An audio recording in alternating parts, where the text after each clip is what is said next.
40,000 federal employees, which have said they'll take a retirement package. Okay, I'm ignoring, hey, if they took the package today, we pay them through the rest of the year. I'm just ignoring that math. But what is 40,000 federal employees times an average salary? I think we used 106,000, which we got from one of the reports, and you just multiply that. And understand, and this is the conservative number, we're borrowing about $6 billion a day. That 40,000 federal employees leaving is a single day of borrowing. For an entire year, all those folks leaving, single day of borrowing. You got 12 hours or 24 hours of borrowing by 40,000 federal employees leaving. Yet I watched someone on television last night saying, well, look, we're going to make a huge dent in the U.S. deficit with these 40,000 taking early retirement. It's one day of borrowing.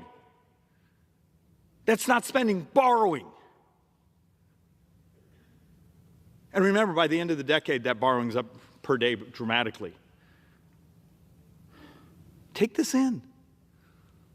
This is one of the grand solutions. Now, the point I want to make is you probably have to do it. You got to do all of them. It's going to be dozens and dozens and dozens and dozens of things all stacked up just to provide some stability. Because can we as a country get back to just borrowing about 3% of our economy a year instead of 7, or God forbid, a decade from now over 9? But you got to stop lying to each other. Our staffs have to stop lying to us. The press has to stop making crap up. And we got to help the public understand the scale of what the hell's going on. 40,000 employees taking early retirement. The salary savings is one day of borrowing. So let's have a little more fun. Okay, so someone yesterday said, okay, let's get rid of the federal subsidy on tax-exempt bonds for stadiums. Okay, great. We calculate that's about 6 or 7 seconds of borrowing for a year.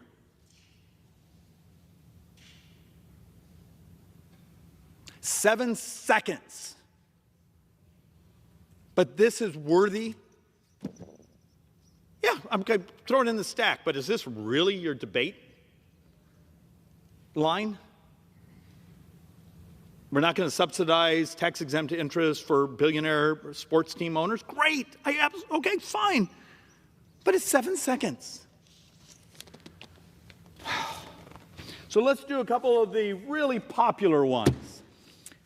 Absolutely, we're going to have to do some of these things. Suggest cut their, Department of Education salaries. So if you get rid of the Department of Education salaries, and I think this is all of them, is about $2.75 billion. So we just wiped down, remember, you still got to transfer the loan portfolios and all those things, but you just got rid of the employees. You just covered 9 hours of borrowing. 9 hours of borrowing. Am I starting to make a point on the scale of what we have to actually tell the truth and deal with? So let's have a little more fun here. One of my favorite ones, because I had this the other day, let's get rid of health care for those who are here illegally.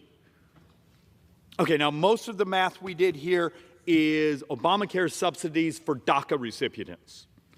We come up with about this is the emergency services for undocumented. So we calculate that to be about $2.1 billion a year. This is the emergency health care on undocumented. Okay, got you another 9 hours. So let's actually go to something a little bigger. Let's get rid of the foreign aid. Okay, foreign aid's gone. You got yourself a week. How many times of those of us on the right, I've been in a debate with another Republican, if we just didn't have foreign aid, we'd be fine. Okay, Now, you got to deal with the reality of what that does to our military, our footprint in the world, protecting the reserve currency. Why are we the reserve currency? Because we have a footprint, we protect the trade routes, but look, you should know that from your history. But you just wiped it out. You just covered a week of borrowing. Am I starting to make a point here? This is why it's hard.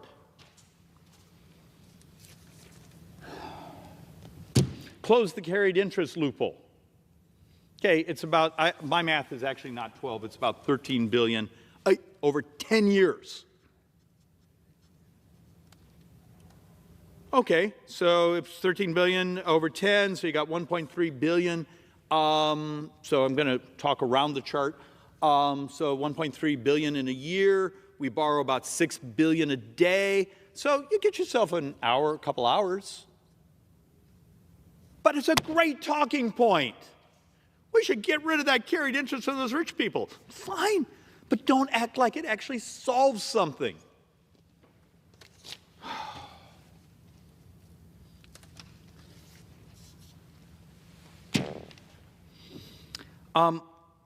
Back to interest fragility, Mr. Speaker.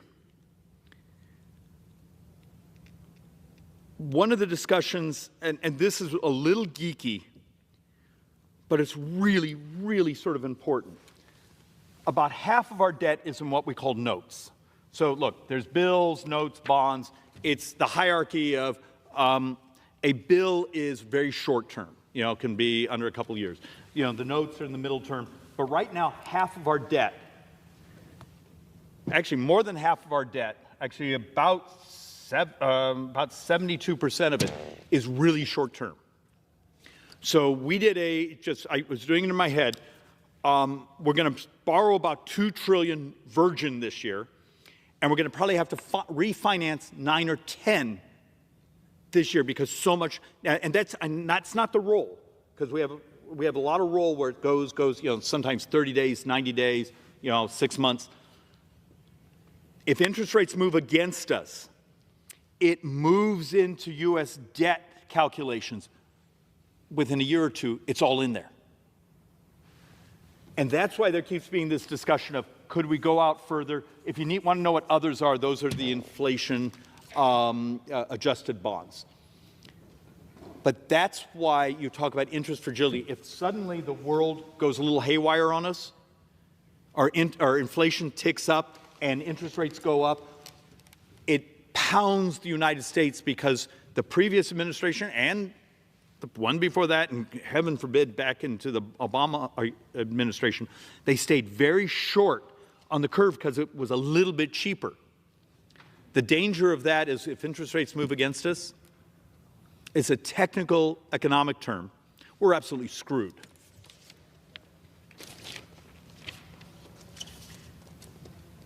And back to the point on all the notes, as they're all the way down around 2.8. The actual cost of a 10-year is 4.5. All this is going to move into being dramatically more expensive. And you go, oh, who cares? When you functionally have, by the end of this year, close to $30 trillion that has to be borrowed from capital markets, from people around the world, this is a big deal. I showed a little while ago if we were to just finance the $5.5 trillion of expiring tax provisions over the 10 years, that's just $1.3 trillion, just financing that. Now imagine the movement on everything else. And you'll be happy to know, because I think a little while ago, UK actually, their 10-year bond actually moved cheaper, less expensive, lower interest rate than the United States. So I think we're back to being the 14th best bet of substantial countries in the world, meaning there's 13 other countries with better credit ratings. Their 10-year bond sells cheaper than the United States.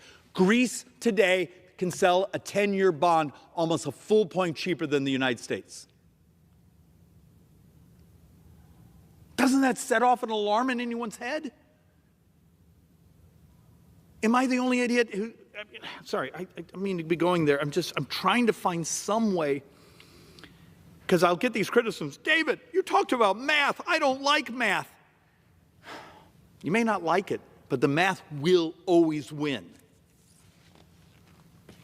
So back to a couple more points. The famous pie chart. Everything a member of Congress votes on is borrowed money. Every dime of defense is borrowed money. Every dime of non-defense discretionary is borrowed money. I think last fiscal year, $400 billion of earned benefits. And look, what we call the mandatory, the red.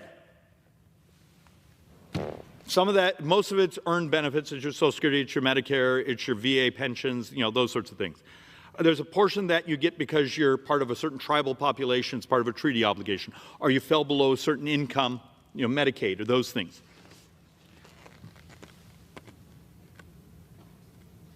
You're basically now in a world 75-25. So, but the numbers are actually better now. So in 2024 fiscal year, for every dollar the United States took in tax receipts, we borrowed $1.39. Excuse me, we spent $1.39. So $1 in, $1.39 out. But it's better now. Now, for every dollar we get in, because tax receipts are actually up,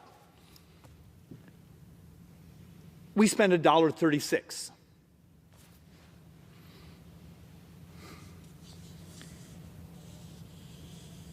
How do we go home and tell our folks the scale that the simple solutions are absolutely wrong? They're not truthful. It turns out we have a brutally complex problem. It's going to require a complex solution, and it's going to require doing hard things. But we have people, but I will only vote for if I get this.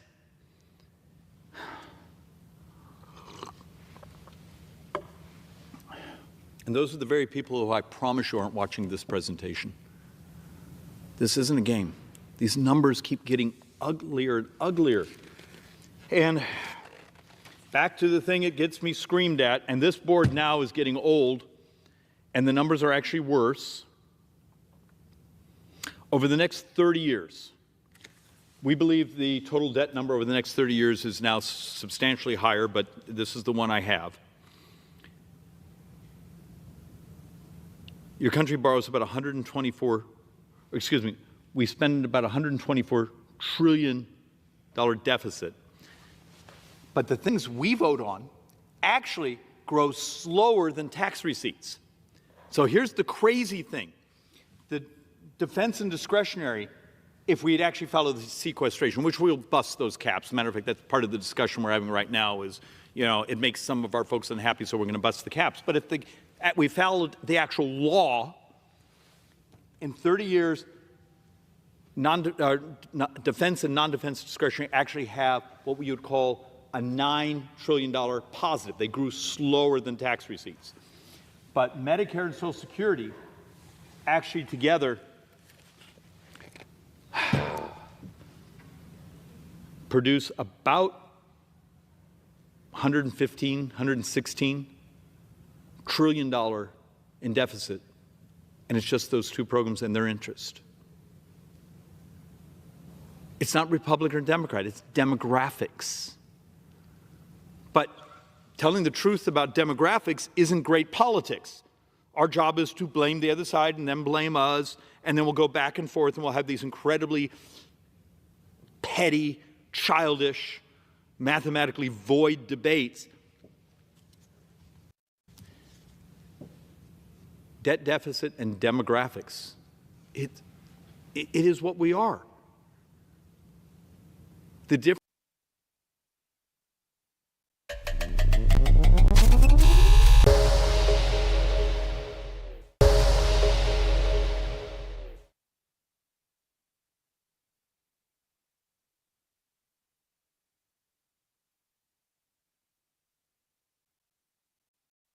I believe we are live. I believe we are live. I believe we are live once again on another Purge of the BS. It must begin now. It has to happen now. Now is the time. So thank you everybody for tuning in. We do appreciate it. Before we get started, I'm trying to make sure my chat is working. Doesn't matter if it is or if it isn't, but I'll get to it in a minute. But if you're just getting to the channel, you make sure you hit that like, hit that subscribe, jump in the chat, give us a thumbs up, let us know you're here and that you're ready to purge the BS, okay? So, as usual, the BS is piling up to such just catastrophic heights. And I can't always do this by myself. And my man Bricks has said, you know what, I'm getting on early on a Saturday with you, bro. Because there's so much going on. So, Bricks, would you join me in a purge of the BS? Please. But of course. Oh my goodness. But of course. Look, I don't know if you heard the stuff that was playing when I was bringing it all in, right? These guys are talking some big numbers down in Washington. Yeah, they talking They're talking 12 zeros down there. I ain't never seen 12 zeros. You see what I'm saying? I don't even know if I could be part of these conversations, to be honest. You can. I can. And you shall. And I will. I'm just saying, when they start talking about billions and trillions and all that guy, all I can hear him say is the U.S. just keep borrowing money. Whatever that means. Is we in debt because we keep borrowing money. And I wanted him to say what our actual, like, country credit score was. I wonder what it is. Well, I don't think it's that well, maybe we are. I could be wrong, but it was the, what do you call that when you give a certain amount of the bonds or whatever? Right. These other countries for years were buying bonds from us. So when those bonds matured, like they were billions and billions of dollars worth of bonds when they matured. Yeah, we didn't have the money to pay them back. So it's not that we're out here borrowing money. It's just kind of like, well, we owe you.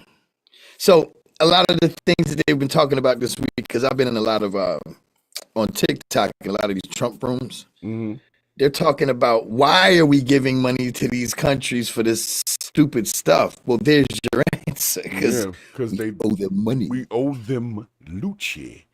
Yeah. Billions and trillions of dollars. $1.9 million for some ballet shoes. Like, however you spend it is how you spend it. But Right. they paid us in the beginning because we were like this big investment to the world. So the world just started pouring money in those bonds back in the day. And now they're like, yo, we want that money back, Jack. I didn't know. So there you I didn't have know. So, you know, I've been tuning into these folks and listening in, trying to figure out what's really going on. Because a lot of times, you know, I just hear all these numbers and stuff, and I'm just like, what are they talking about? I mean, the U.S. has debt, but people get tax returns every year. So I guess we got some money. You know, I don't know. Oh, we got some money. We got some money. Well, we're going to get into the money situation. I'm glad everybody's stopping into the chat. I see Al Bond in the chat. Everybody who is in here early, thank you for coming in here early. As usual, I will have to warm up the crowd, as they say. Okay. And I got this weird, I can't even say it on the thing right now, man. Just bear with me a second. I got something I'm working on here. Okay. So it should be good now. It should be good now, Zora. I had to close something out. If it's not, you know, let me know. But if either way, we got to go with it. We're going with it. So thanks once again, everybody joining into live Saturday edition, Purge of the BS, the action, not the statement. It's not just a podcast. It's a movement, okay? Not a bowel movement, but we sometimes do be shitting on people. Yo, get them likes up, yo. Yeah. Double tap the screen. Let's get them likes up. We need that interaction over here today. So next thing I'm going to do is I got to play the disclaimer for anybody that comes in later, okay? So if you will pause with me, we will allow our disclaimer to play for those that don't know what Purge of the BS is. This is not a test. This is your emergency broadcast system announcing the commencement of another purge of the BS, sanctioned by the First Amendment. Frustration levels 0 to 100 have been authorized for use during this purge. All weapons are restricted. Government officials have not been granted immunity from the purge of the BS and shall undoubtedly receive the smoke. Commencing at the sound of the gong, any and all BS, especially unnecessary goofiness, will be purged without consequence. Police, fire, and emergency medical services will be available, but they will be busy because they too will be watching the purge of the BS. Blessed be those who have already been victims of some BS. May God be with you all. All right, so we are back to Purge the BS. Everybody that's in the chat, I hope you guys are prepared. We're going to get started today with, let's see what we're going to go with first. I mean, there's just so much. I don't want to get into the, I'm not going to get into the serious just yet. I'm going to go soft first. Pause. I'm going to go soft first, okay? But for all of my football fans, Super Bowl's getting ready to come on, and I didn't know if you guys were aware, but apparently the end racism logos and mottos that they have all over the NFL on the goal line, some of the field goals, all that kind of stuff. They got it all over the place, on the back of people's helmets, jerseys, all types of stuff.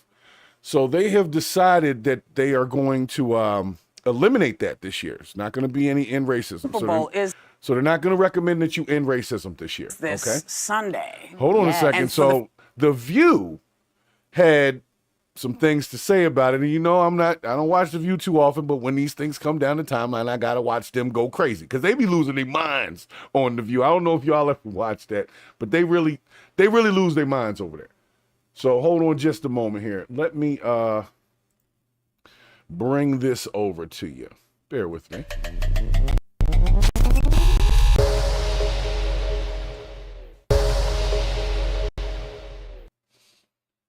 All right, so Brixington, let's see what we got here, buddy.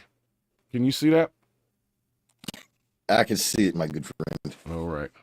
Let's hope this thing stays together. I think I figured out I'm doing a lot on the Zoom thing, and I think the Zoom thing is what's messing up the other thing. Mm-hmm. But I'm going to get to that later. Yeah, see? Okay. Super Bowl is this Sunday. Mm-hmm. Yes. And for the first time in history,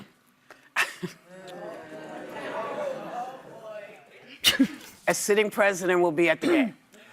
And it's already setting off controversies. Like after the NFL decided to edit their end racism slogan in the end zone for Sunday's game, now it's going to read choose love. The NFL says it has nothing to do with the new president attending. What do you think of this rewrite?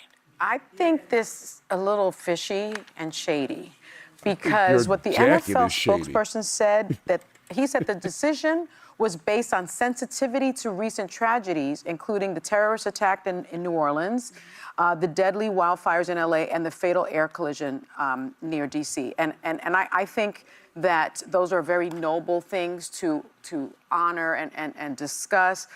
But I don't know how choose love, and it takes all of us, relates to that. So it seems to me like the end racism probably has a lot to do with the fact that the sitting president is there. And I don't know what everyone at this table thinks, but I don't think racism is over.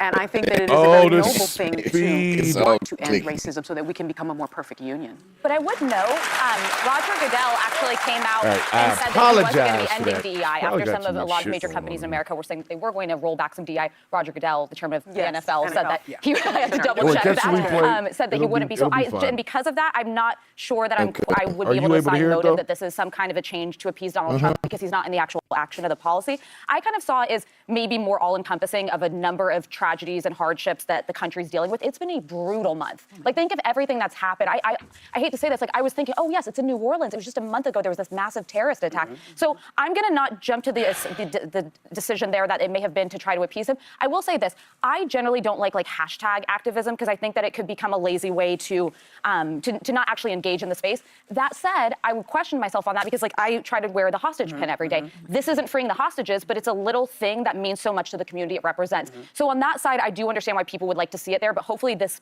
represents all of those issues. How long has end racism been in the end zone? 2021. Since 4 years. Okay. Probably after George Floyd. This speaks more to my lack of watching the actual game and focusing on eating the food, watching the commercials. You know, they all have jerseys and stuff on, or like team colors, but they obviously don't really watch football. That's why the conversation. This is an interesting conversation for me because I'm kind of like, all right, you could poke at this a little bit because in racism, but it's not like they replaced in racism with let's get racist. You see what I'm saying? Like, and so the movement laterally is kind of like you're complaining about them saying choose love, even though choose love was one of the models that they already had. They were trying to decide on them years ago as to which one to put in the end zone, and that was one of the ones that was on the plate, but they just didn't choose it. So they just went back to something they had already talked about. I don't know. I just don't think people should be mad about it. I have a question for you. Did you notice end racism before this was brought up? I didn't even know this thing exists at a football game. No, I noticed it because I watch a little football, but it wasn't something that to me changed the game at all or changed whether or not people were racist. So it was kind of like it was there, sort of like what that lady was saying, sort of like hashtag activism. It's like we want to act like we're supporting something, but we're not really doing nothing but writing something down. Well, isn't choose love the what do you call it? The thing that comes before ending racism? Like choose love, therefore you end racism. That's what I'm saying. It makes sense. It's still a good statement. So are we beefing for nothing right now? Yeah. Nothing beef. You know? And that's why. Well, it is a talk show. Right. But their show is they don't to talk about. They don't like anything that Donald Trump does. Well, most of them. I think the lady in the red, I think she's kind of, floats between it. But the other ones, they just can't stand anything that Trump does. So they find a way to make it like you should be mad about something. But it's like, why would I be really mad about that? Like, am I going to boycott football? Am I boycotting? Yeah, I don't want to be what do you call it? Something for straws, like you know what I'm saying? Grasping for straws or something like. There you go. Yeah, like come on, man. I get why anyone would be mad in America right now. Why anybody would be happy, but if you're in the mad program, find something that has weight. Right. Something that both sides can say, "Hey, we're both getting kicked in the nuts for this." There we go. Like, for example, when the president said this is gonna hurt America for a little while, but just bear with me. That's when you can say, hey, wait a minute. You know what I'm saying? That's something both sides can understand. Right. Let me put the tip in. Whoa. Yeah. Yeah. Hold up. Oil up. Right. Take them down. Take them down. So, nonetheless, I'm going to let it finish out playing, but I just wanted to make sure I wasn't the only one that was feeling like they're giving it so much thought to change in racism to choose love when people already had choose love on some of the jerseys. I've already seen it. So I don't know why they're tripping like it wasn't already there. They're just saying we're going to put it in the end zone now instead of it just being the side phrase that's out in the lobby or whatever. So, right. All right. Well, the View's just mad. I think they're just generally mad. That's why I can't watch the show. It makes me mad. So. And the halftime show. But I just learned all she about knows this is about end the halftime racism show. when the topic was brought to me. So I was like, does everyone know about it? I think if you're going to take something that important away, you don't put anything there. If you're saying we're going to if it take was that that away, important, you would have known about it. creates Shut a up. false equivalent and minimizes the importance of the original message. Yeah. So. I think given what's going on in this country, anytime we can read the words and say the words and racism, we should. Because right now, as we speak, Latino immigrants are being terrorized and everybody's being treated and seen as if we were criminals and rapists. DEI programs are being rolled back, not just in the federal government, but corporations are taking their lead from Donald Trump, and they are ending those programs. Clubs for LGBTQ, for Latinos, for African Americans in schools like West Point are being taken away. So let's, each of us, take the message of end racism and internalize it and channel it and let us go out there. What the hell is that? And hold on a second, guys. Hold on one second. Hold on one second. And racism and fight against racism and speak up against racism. Now, I got to stop that one. I'm going to stop that one for a second. All right, that clears. Nonetheless, okay, I'm not going to go too deep into the view here because, as you can imagine, there should be monetized on TV, so they don't really want to share with people like us. So, so I'm not going to play too much of their stuff, but basically, I just want everybody to remember that football was not designed as a political tool. It was a place for people to be entertained and kind of forget about their problems, at least for a couple of hours while they watch some other dudes try to take each other's heads off. That's all I'm saying. Yeah, I think, and if the players choose love while they're on the field, okay? I'm just saying, you know, some of this stuff, it'll change the game. We don't necessarily want it to be all love all the time. We want it to be respect. That's cool. But all love all the time can get a little weird. Okay? Get out there and start shaking hands instead of tackling. Yeah. What are we doing? I got you. I got you. I got you. You know what I'm saying? Two-hand touch like the Pro Bowl. Right. Which is, I don't know if you know Smacking that. Smacking ass and saying good game.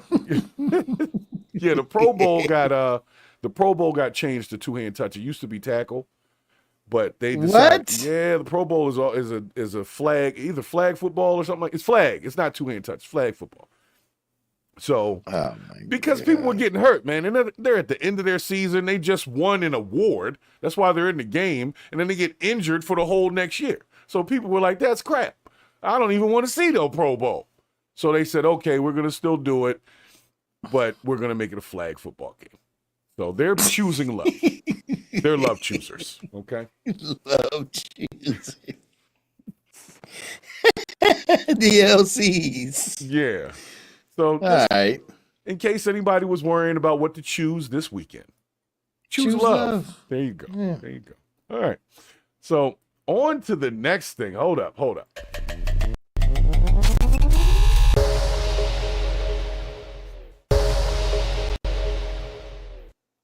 right. Let's see what we got going on here. Man, this thing is going to tick me off today. I think this is just. Hold on a second. What is it? Hold on a second. So I just wanted to tell you that for our environmentalists, and I got to share the screen with you. For our environmentalists, we got a very special setup here, okay? You're going to tell me the one thing that this president does that I can honestly say thanks, man. Thank you, sir. I appreciate you for this. Well, in case you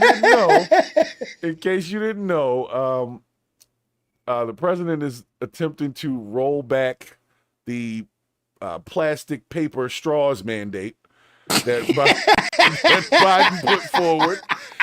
And there's a little argument going on here. This clip was a little before, but the executive order did happen. This did happen. Yesterday, I want to say. He signed the executive order to roll back that paper straw bullshit that we were dealing with. How to ruin a soda in 2 seconds.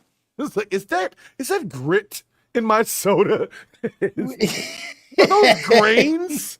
It's my straw. Oh, that's what that is. So let me let this guy do his quick debate. I apologize if there's any glitchiness. For some reason, the after is fine, but while it's live, it does this weird thing, some buffering or something. I don't know. I'm sorry, guys. Blame internet company. And my slow ass computer. And I'm just pointing out some things here because I just want to be realistic when we're having conversations. Because when statements are made like this, I just want to open people's eyes and say, well, okay, that's easy to say, but what's the solution? Your water bottle in front of you. This one? Yes. That plastic? No. The lid is. Gotcha, that's plastic. Right. So I would say to your question that I would first be concerned about single-use plastics, and then we can talk about alternatives to this. Your cell phone there.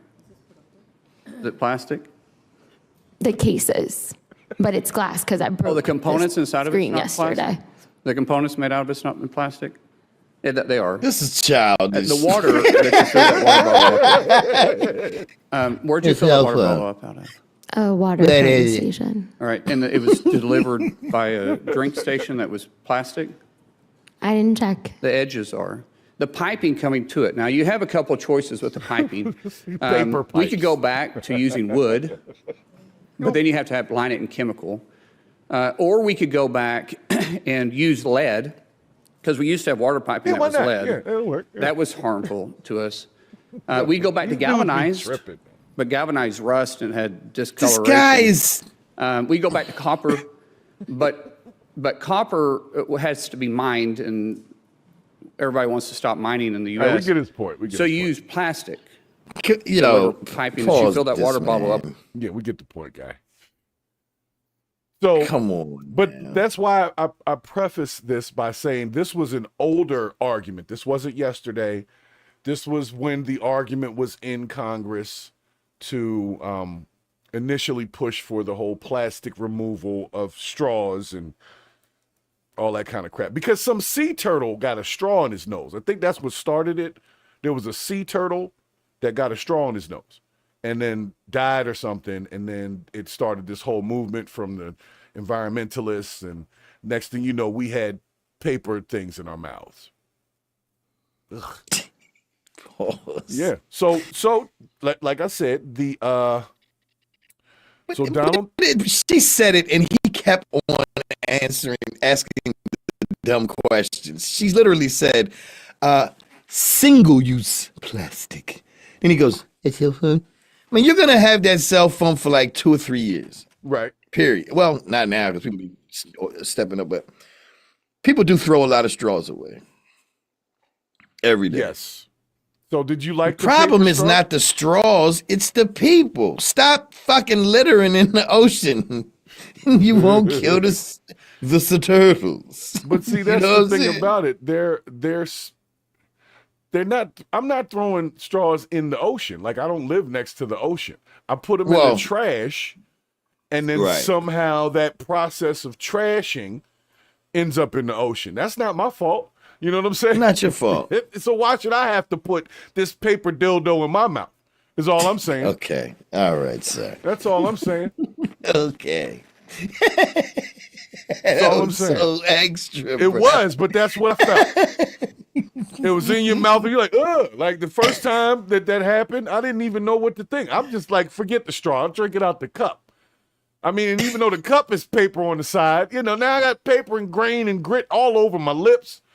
Anyway, You're right. yeah, I'm taking it to the extreme. Why like that guy couldn't they did. just try to make straws out of whatever they made the cup from? Because the cup was made out of plastic. So the point was to reduce it? plastic, and they took aim at the straws because the straw ended up in some sea turtle's nose. Now, Well, no, hold on. Now, them cups at McDonald's, they're a little different. Are you talking about like the hard plastic cups? Because I know you yeah, probably there's get hard a bigger plastic drink. ones. McDonald's has some hard plastic ones, but then Right, they also got but- the paper ones where the bottom falls out if you leave the liquid in Right, too long. yeah, Yeah, but they're a lot tougher for a long period of time than them damn paper straws. that is true. So you're right. Why don't they make? You know why? Because I believe there's some type of sealant on the outside of the cup that you probably can't put inside of a straw. I don't know. I'm not the McDonald's cup contractor here, but I'm just saying it never made sense to me. None of it makes sense to me. Bag tax don't make sense to me. I just bought 50 items, and you want me to pay extra 5 cents to bag the shit that I just paid for? You ever go up top and then, because I know whenever I go to New Jersey, it's like you got to pay for bags. You ever been to one of them stores? Yes. I hate That's that. frustrating, man. And if you're not from a place or live in a place that's like that, you forget that exists. So you go into a place Absolutely. like, because they'll ask you if you want some bags, right? How many bags do you want, right? And you'll just answer the question, and they'll just charge you up for it. They won't say, hey, bags are 5 cents or 10 cents or whatever. They're not going to remind you because they assumed you just know because you're here. And so that's where I get caught up is I forget that exists, and then I'm like, oh shit, that's right, I gotta pay for that bag. So I mean, it's 10 cents, 15 cents. I never say no, Right. but I just don't like it. I just don't like it. And man. you have that right. I just don't like it. So you're an American. You don't have to like down. that Move shit. this thing down here. Hold on a second. Pause. I was trying to find the actual him signing the executive order itself. Give me a second here. Have we checked the chat, yo? There's nobody in the chat.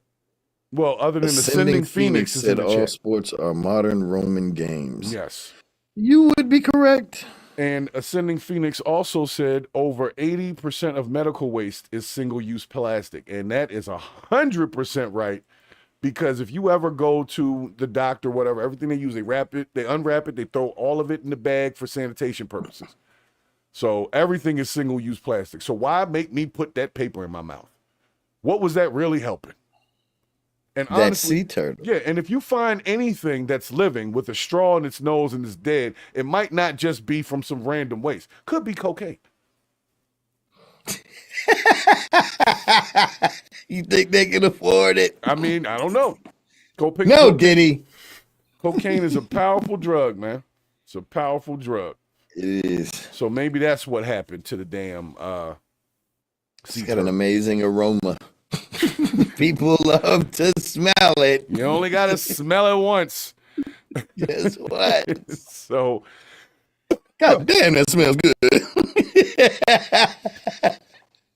So Yeah, let me that's keep it. Let me different. keep it moving. Let me keep it moving. I'm trying to see if I can eliminate anything else on my stuff here, but I can't.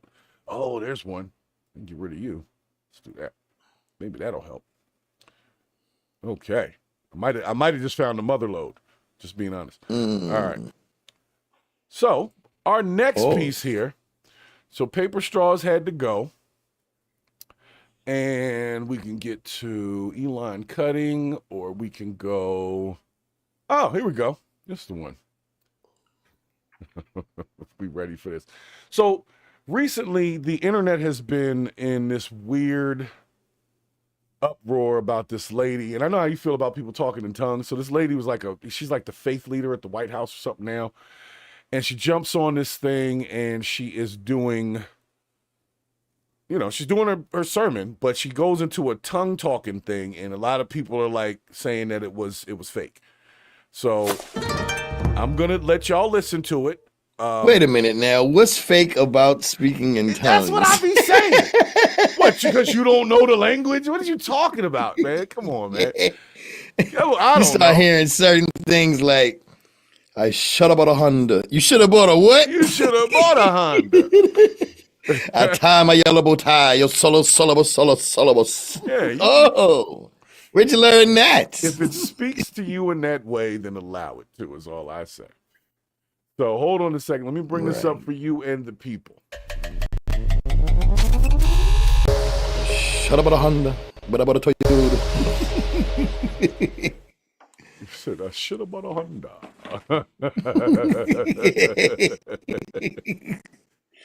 All right, so this is I don't know who this guy is. He was on TV, but it's not about him. It's about the lady that's coming up. She said something about a Honda. Damn, Mr.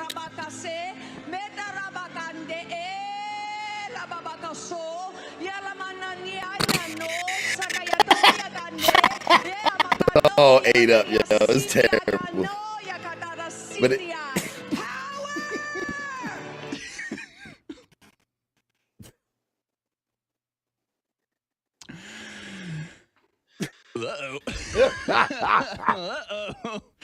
Uh-oh. The White House faith leader speaking in tongues. Now, if you, I know, I hadn't even made it to the end of the clip before I put it in. Nothing like speaking in gibberish for a straight minute and ending with the word power. Okay, we got a Sith. We got a Sith Lord on our hands, I think. Yo, so nonetheless, yeah, no, man. in case you were wondering, that. Nonetheless. It's what do you have to say about it, sir? I don't want to make anyone who is Christian or high in faith kind of thing upset at all. People have different opinions about speaking in tongues, And I'll be honest with you, I'm not used to seeing little blonde hair white ladies do it. That was different for me. Nah. I've seen it a lot of times. I've experienced, but I've never actually seen that. And that's apparently who's going in the White House as the White House faith leader. So we're going to have a lot of shit about the Hondas and all that in the next number of years. And I believe that it will be somewhat entertaining. That might just be me, though. You know, but that might bring some people to the faith. That might make some people choose love. The share is getting bad, bro. It's just freezing up the stream. Damn. We might have to talk through these stories, bro. The Zoom share is killing it. Okay. Yeah. Wonder how I can have you updated in a while? No, I have not. So the Zoom share is killing it. I wonder if I can't flip into Discord right now. So, well, no, but we can talk about these issues. Yes, let me close this guy out. Make sure nothing else pops up. Yeah, it's definitely Zoom. It's back now. Yeah, it's definitely Zoom share. Yeah, shit. Okay. Huh. All right. I have a solution we'll discuss after the show. Yeah, we'll get to that after the show. Okay. But right now we're back. In another purge of the BS, our new White House faith leader has started to roll out the tongues. And some people are saying that she's part of a cult and all that, because not everybody understands that people can be in the spirit and just let things come out their mouth. You know, some of it is not, some of it's not authentic in some preachers, I'll be honest, but some of it is. Some people really be in the spirit and they just be blah. And all types of stuff will come up. And it's not supposed to be understood by everybody else because it's really person talking directly to God, not for y'all to hear. So what does the right say about it? I haven't heard any issues with it, I doubt you will. Yeah, because they're big on the faith side of it. And as long as she's not trying to promote some crazy stuff with the shit about a Honda, then let that woman have her moment in worship. That's all I'm saying. For those that don't follow speaking tongues and all of that, it gives a kind of like an unhinged presentation, like almost like the president could be sitting somewhere. Hey, what she doing? Calm down. I don't. You're making me look bad. You know what I'm saying? Like. I didn't know you was going to come up in here doing this type of thing. We don't even understand what you're saying. Right.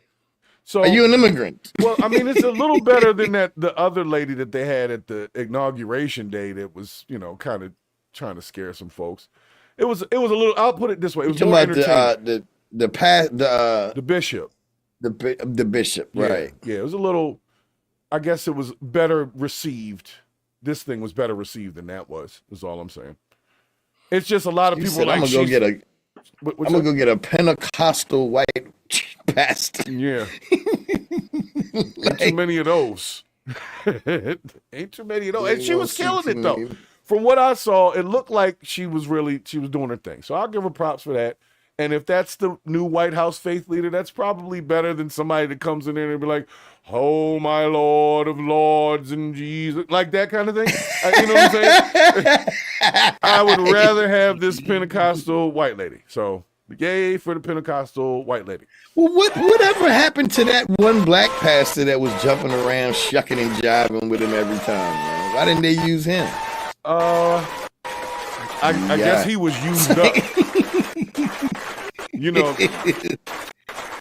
he was used up. Personally, I didn't really like his little inauguration sermon thing. I thought it was like too performative. And it seemed kind of buffoonery. Yeah, it had a little bit of that to it. But I appreciated the fact that he was up there representing black people within the inauguration thing. Because everybody was President Trump was standing behind him dying laughing. Right, like what the hell is he talking about? And he was like weaving in and out of Martin Luther King's "I Have a Dream" thing, and it was performative. And like I said, somebody received that message in a positive way, so I'm not going to take away from that. But me personally, because I have the magic glasses on, so I can see things like that. I can see the bullshit in it. Oh my God. I was sitting there thinking, I dance to the beat and I moves my feet the whole time. Shucking and jiving. How I'm going to speed this thing up. The next thing he started doing the ham bone and playing the spoons. All right. I got to figure out. I can't cut nothing else off right now other than maybe. Nope. Can't cut that off. All right. Well, I'm stuck with what we got. But yeah, Donald J. Plump just jumping in the chat. John Ballard jumping in the chat. J&A Moore jumping in the chat.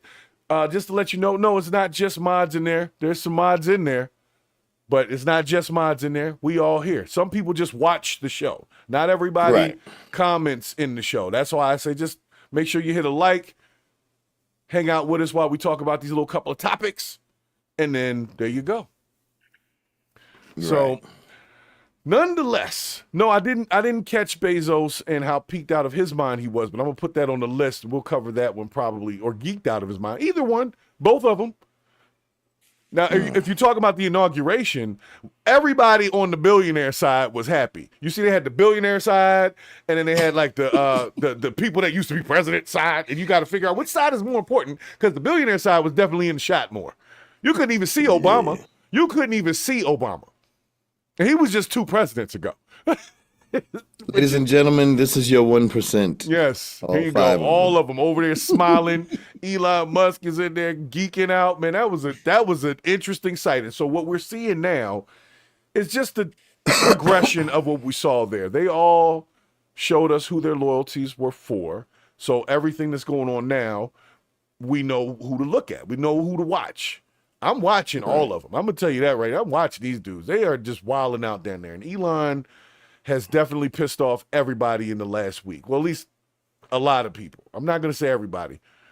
He found a way to piss off everybody in some way. I think that USAID thing was a major thing. But they still ain't got to these defense contracts. They still haven't gotten there. And I'm calling conflict of interest there if you got Elon Musk saying anything that has to do with defense contracts. But then guess what I found out? USAID was into defense contracting. So he cut USAID with some of his money.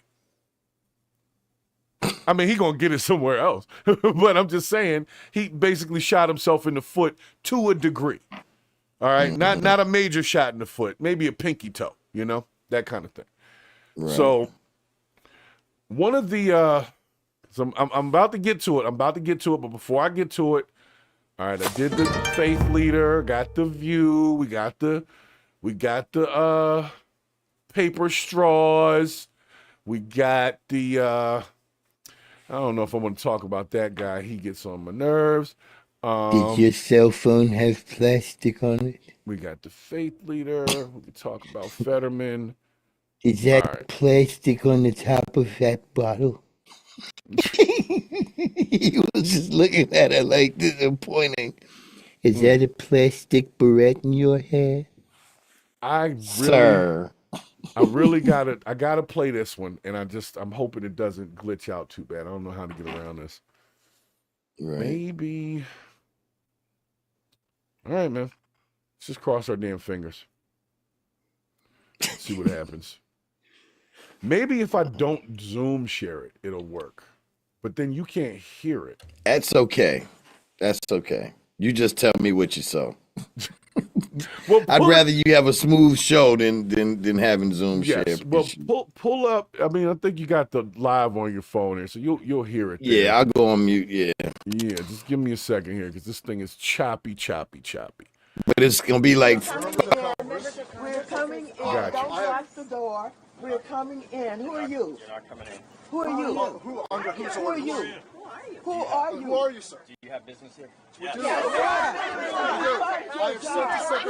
I've sent the assistant secretary a letter alerting her that we would be here today, and we've asked her for a meeting. Yeah, I don't know that that's been accepted, so until that's accepted. Who are you?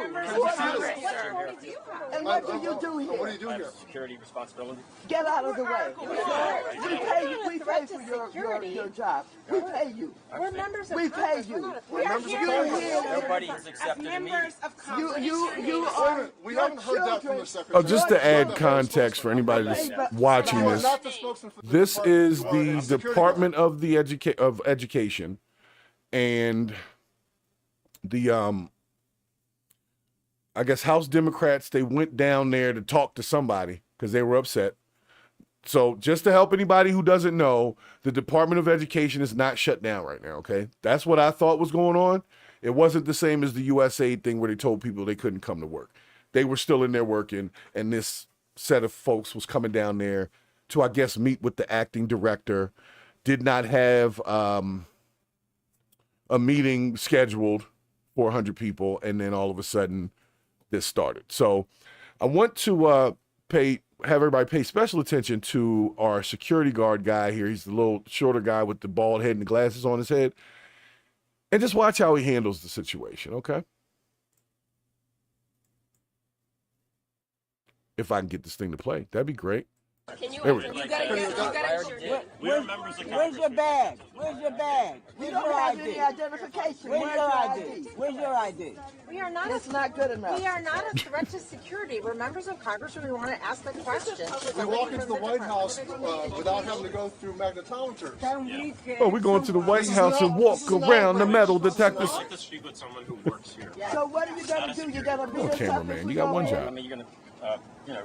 We want you to move out of the way. We're not steamrolling you. Get out of the way. This says all access Sure entry. that we can't. Stand aside, sir. We're This members says of all Congress. access entry. Please stand aside, sir. I'm not standing aside. Why not? Because my role is to make sure that. What authority do you have to block members of Congress from the oversight? We don't have oversight responsibilities.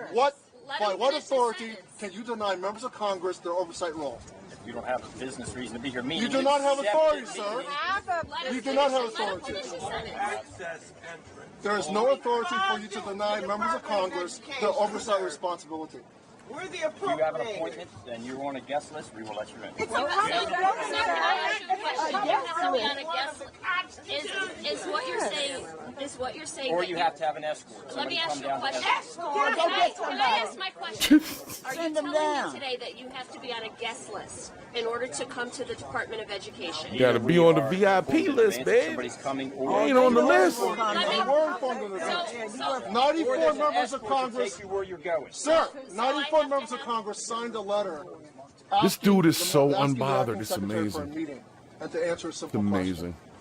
And she is apparently. Yo, Ascending Phoenix is So you have to saying be on a you might guest want list to to enter the Department put a of fan Education. on your computer to cool it down or something. Yeah, that'd be awesome. In But I advance can't do that right now. to have access, or But thanks for the Coming suggestion, in Ascending Phoenix. let us know who your escort is. Thank I don't you. know who last year. I'm getting a new computer actually, so that's really what's Yeah. going on. It's on the way. Yeah, the show has gotten more complicated and it needs better technology. allowed to walk into that lobby, not stopped outside. That's a cool name, Ascending Phoenix. Yeah, well, you know, the Freeman Phoenix that's our logo for the company Freeman Services. So that's why I love the Ascending Phoenix name there, because that's the whole point of the Ascending Phoenix logo that we have. So I don't know who that is, but we probably need to work together. We probably have a business venture that we should be doing. You won't have any place to send your kids. It might be kind of hard though, like in elementary school for the teachers. Like, Ascending Phoenix, sit down. Stop talking in class, Ascending Phoenix. Did you do your homework, Ascending? No, did he? And then for some reason, this video was in mono, so it's only playing on the left side. I don't know what the hell that is. All right, so we're just going to talk about it because right now the video issues are ticking me off a little bit with this one. But basically, the House Democrats. Hold up, the video was playing that time while I was talking? Yeah, a little bit. My bad, I thought it was done. I'm sorry, y'all. A little bit. But it's all good. We're gonna let it play again in a second once I feel like the computer is ready for another 2 minutes of it here. But the problem seems to be the audio on the video is in mono. It's not in stereo, so it's only coming through on one side. So some people's shit is not gonna play that other side. Some people's stuff is in mono. So, or anyway, the House Democrats were blocked from this building. I was under the impression, or initially when the story came to me, was that the Department of Education got shut down. That's why I started to research it. Like, what the hell just happened, right? Come to find out that's not exactly what happened. There's some talk about some changes and things like that. We've all heard about that. So there's nothing new there. What did happen was all of the Democratic senators decided to go down here instead of being at that talk that the gentleman was doing earlier. In the very beginning of the episode, there was nobody there because they were all here, apparently.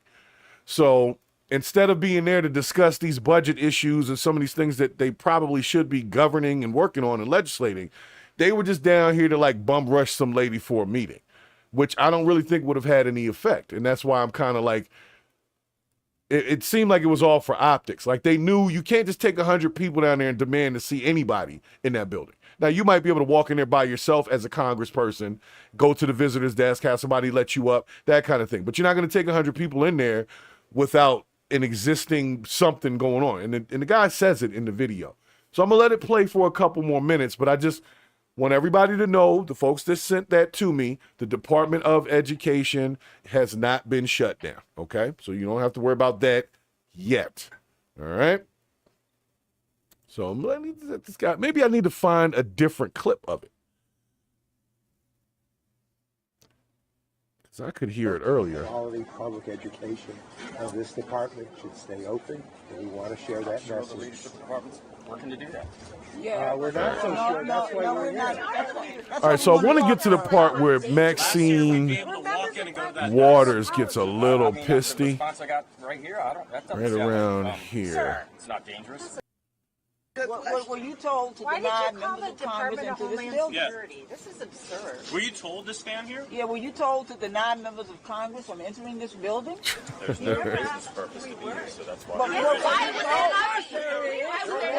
There's no business purpose. We are members of Congress. Say that with a Many of straight us are on face. the Education Committee. How could you say there's no Are you making a decision for the Department of Education on your own behalf? Were you told to come out here and block members of Congress? They know that we are here. The way that they talk, and I feel like the whole damn thing was set up. He's like, are you making this decision on your own? Did Elon Musk tell you to do this? The guy's a security guard. His job is to secure a building that's a federal building.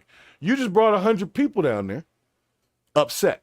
And I just think that he's kind of just doing his job. Like, if you don't have an appointment, this doesn't seem like who I want to let in this building. It seems like you guys are here to start trouble. Seems like you guys are some troublemakers.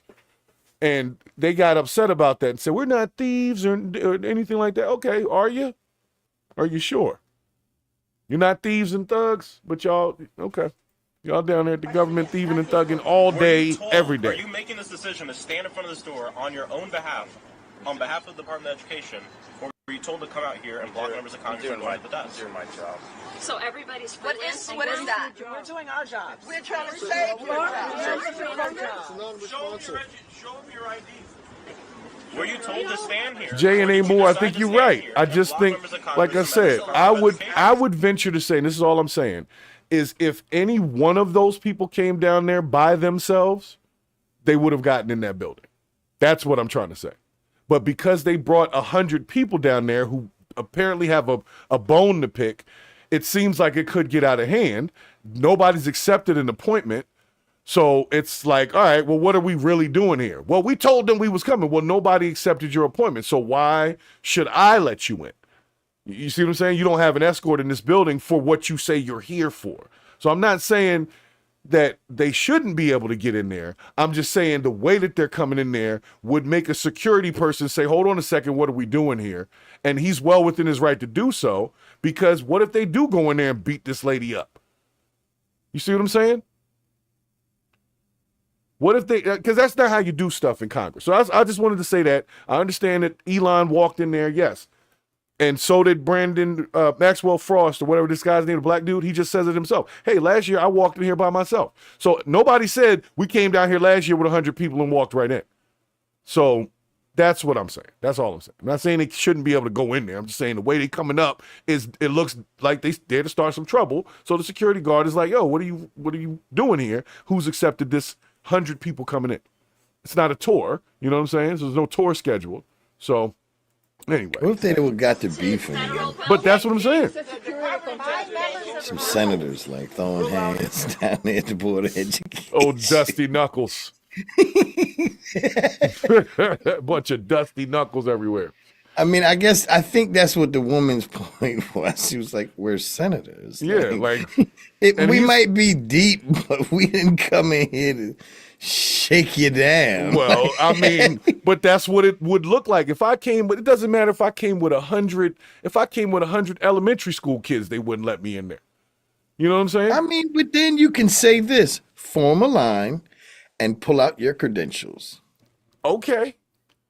But they have credentials. They got IDs. They don't have an appointment to go see the person they're trying to see. And that's the problem. And they would sit right there in that goddamn waiting room until called. Yeah. And I would tell whoever the person is, go sneak out the back and say he's not seeing anybody. You got 100 people waiting for you. All right, I'm gonna give it 2 more minutes here. I gotta let it play out till Maxine Waters says the thing where she gonna stay all night. I said, your old ass ain't staying nowhere all night but on the couch. You better stop. So a private security contractor. Do you know who members of Congress are? Members of We're all Congress. members of Congress. Maybe he doesn't understand. A private see, now she security being a contractor biatch. is making the decision to block members of Congress from a public access entrance. I don't think he knows. You have the authority as a private security contractor to block. Yes, members he's of doing Congress. it, so I guess he That does. has been knighted and granted to you.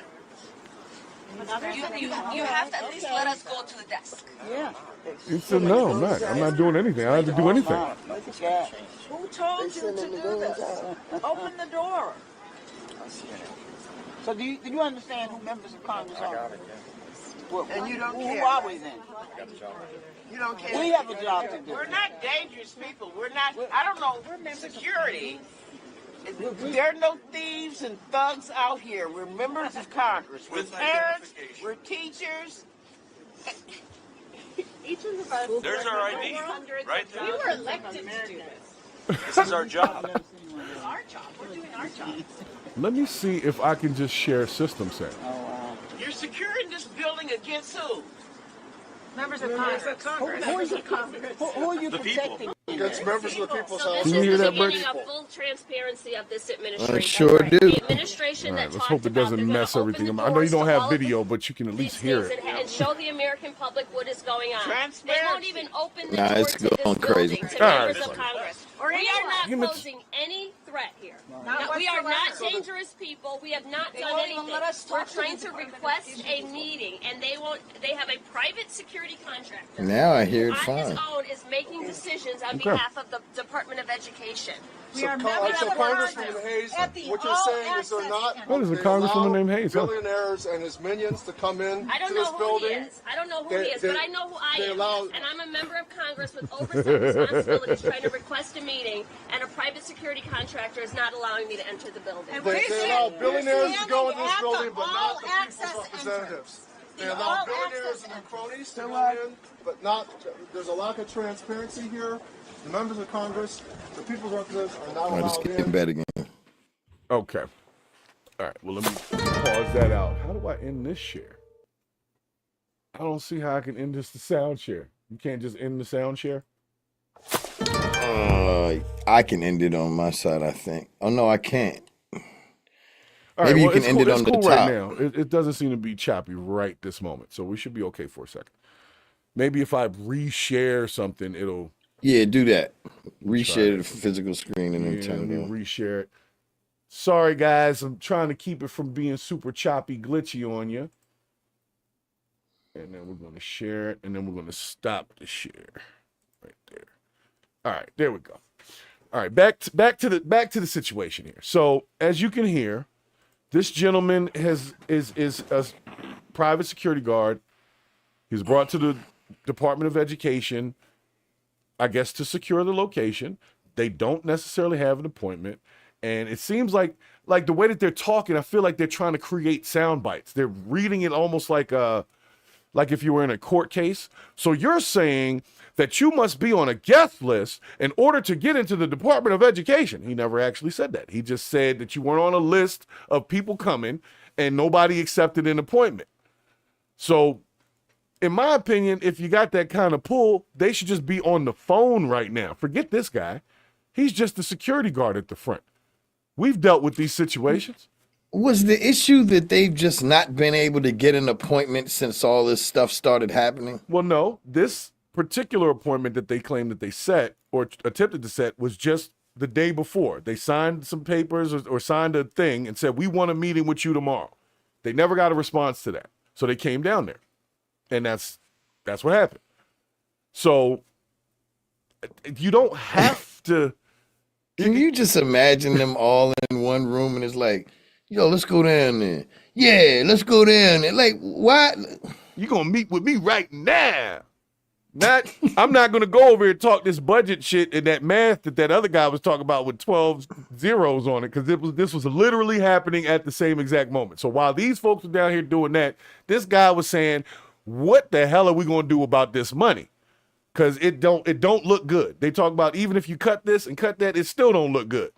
So we need to be talking about it, and none of them were there because they were all down here with this dude trying to get into the Department of Education for a meeting to say what I don't know and to do what I don't know, because they should be dealing with the people. You know what I'm saying? Did you ever see the movie Crush Groove? Yes, of course I did. You remember how big Russell Simmons and Rick Rubin's office was? It was like the size of a master bedroom.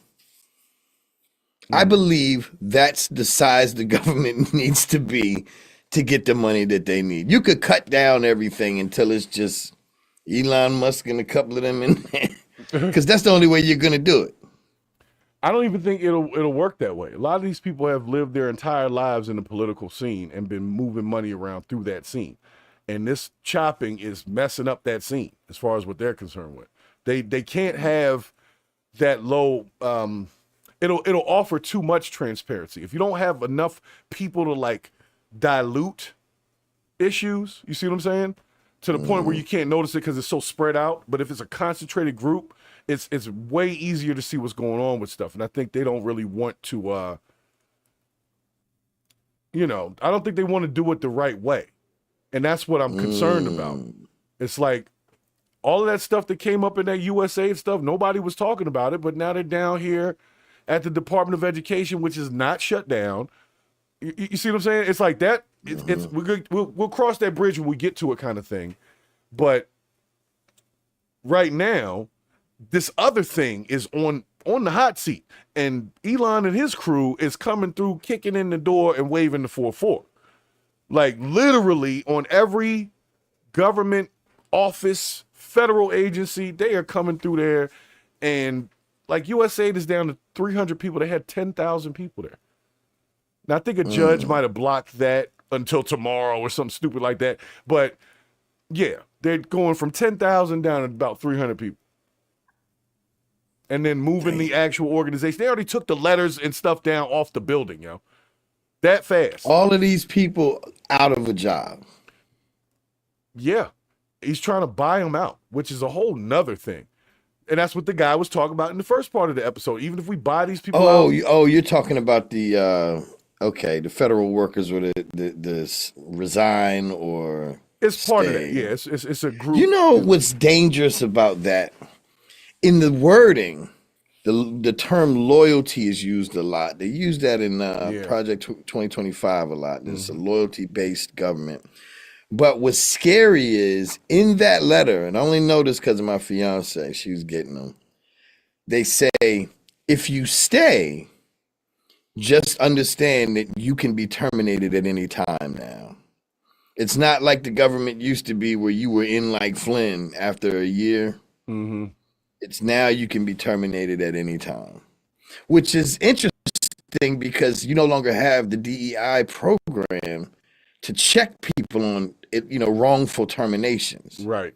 It's just somebody can walk up to your desk and say, pack your things, you're out. Well, that's normal life, though. That's called at-will employment. Yeah, that's at-will employment. I thought, right. So we do have that in North Carolina. I know that. But in some places, I thought you would at least have to get a write-up or something I believe. You know what I'm saying? So. Like, I know that's how it is in the military. Like, you get counseling statements, and once you get a certain amount of counseling statements for an issue, then it's it can be recommended for Article 15 or field rate Article 15, and you lose money. Well, and that's the thing. Like, I didn't know people could just walk up and grab me. Yeah, it's when in the civilian world, and I know you've been dealing with the military for a long time, but I've been nothing but the civilian world. Everywhere I've worked there's a clause called at-will employment. They can fire you for any reason, at any time, for whatever reason, and just tell you, hey, we don't need you no more, or there's, unless you're in a union or something like that, you don't have the right to be at no job.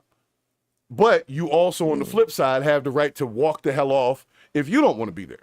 And you're not, obligated through some contract to, they say that 2 weeks notice and all that, but you don't really have to do that. Jobs don't give you 2 weeks notice, Jack. Exactly. So all of that stuff is part of regular civilian employment. At-will employment is what we all live with. We all wake up every day and just hope we've done a good enough job in the last however long we've been there.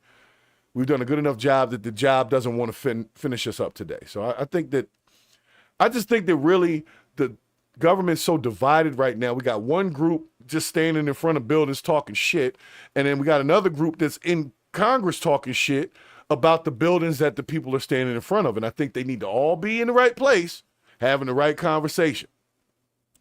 And just I gotta address one of our comments in the chat. Allison Warner, thanks for stopping in. Allison Warner asked, Hayes, tell me how you feel about them having your personal information. Now, who do you mean? Because the federal government been had my personal information. Like, do you mean Elon Musk? Well, if you want to dig through my X account, he's probably got that information from that. Or my Google account, they probably got some information from that. Or my other services, my car loans, everything that's going through the damn government system, my taxes, come on, man. I'm not worried about that.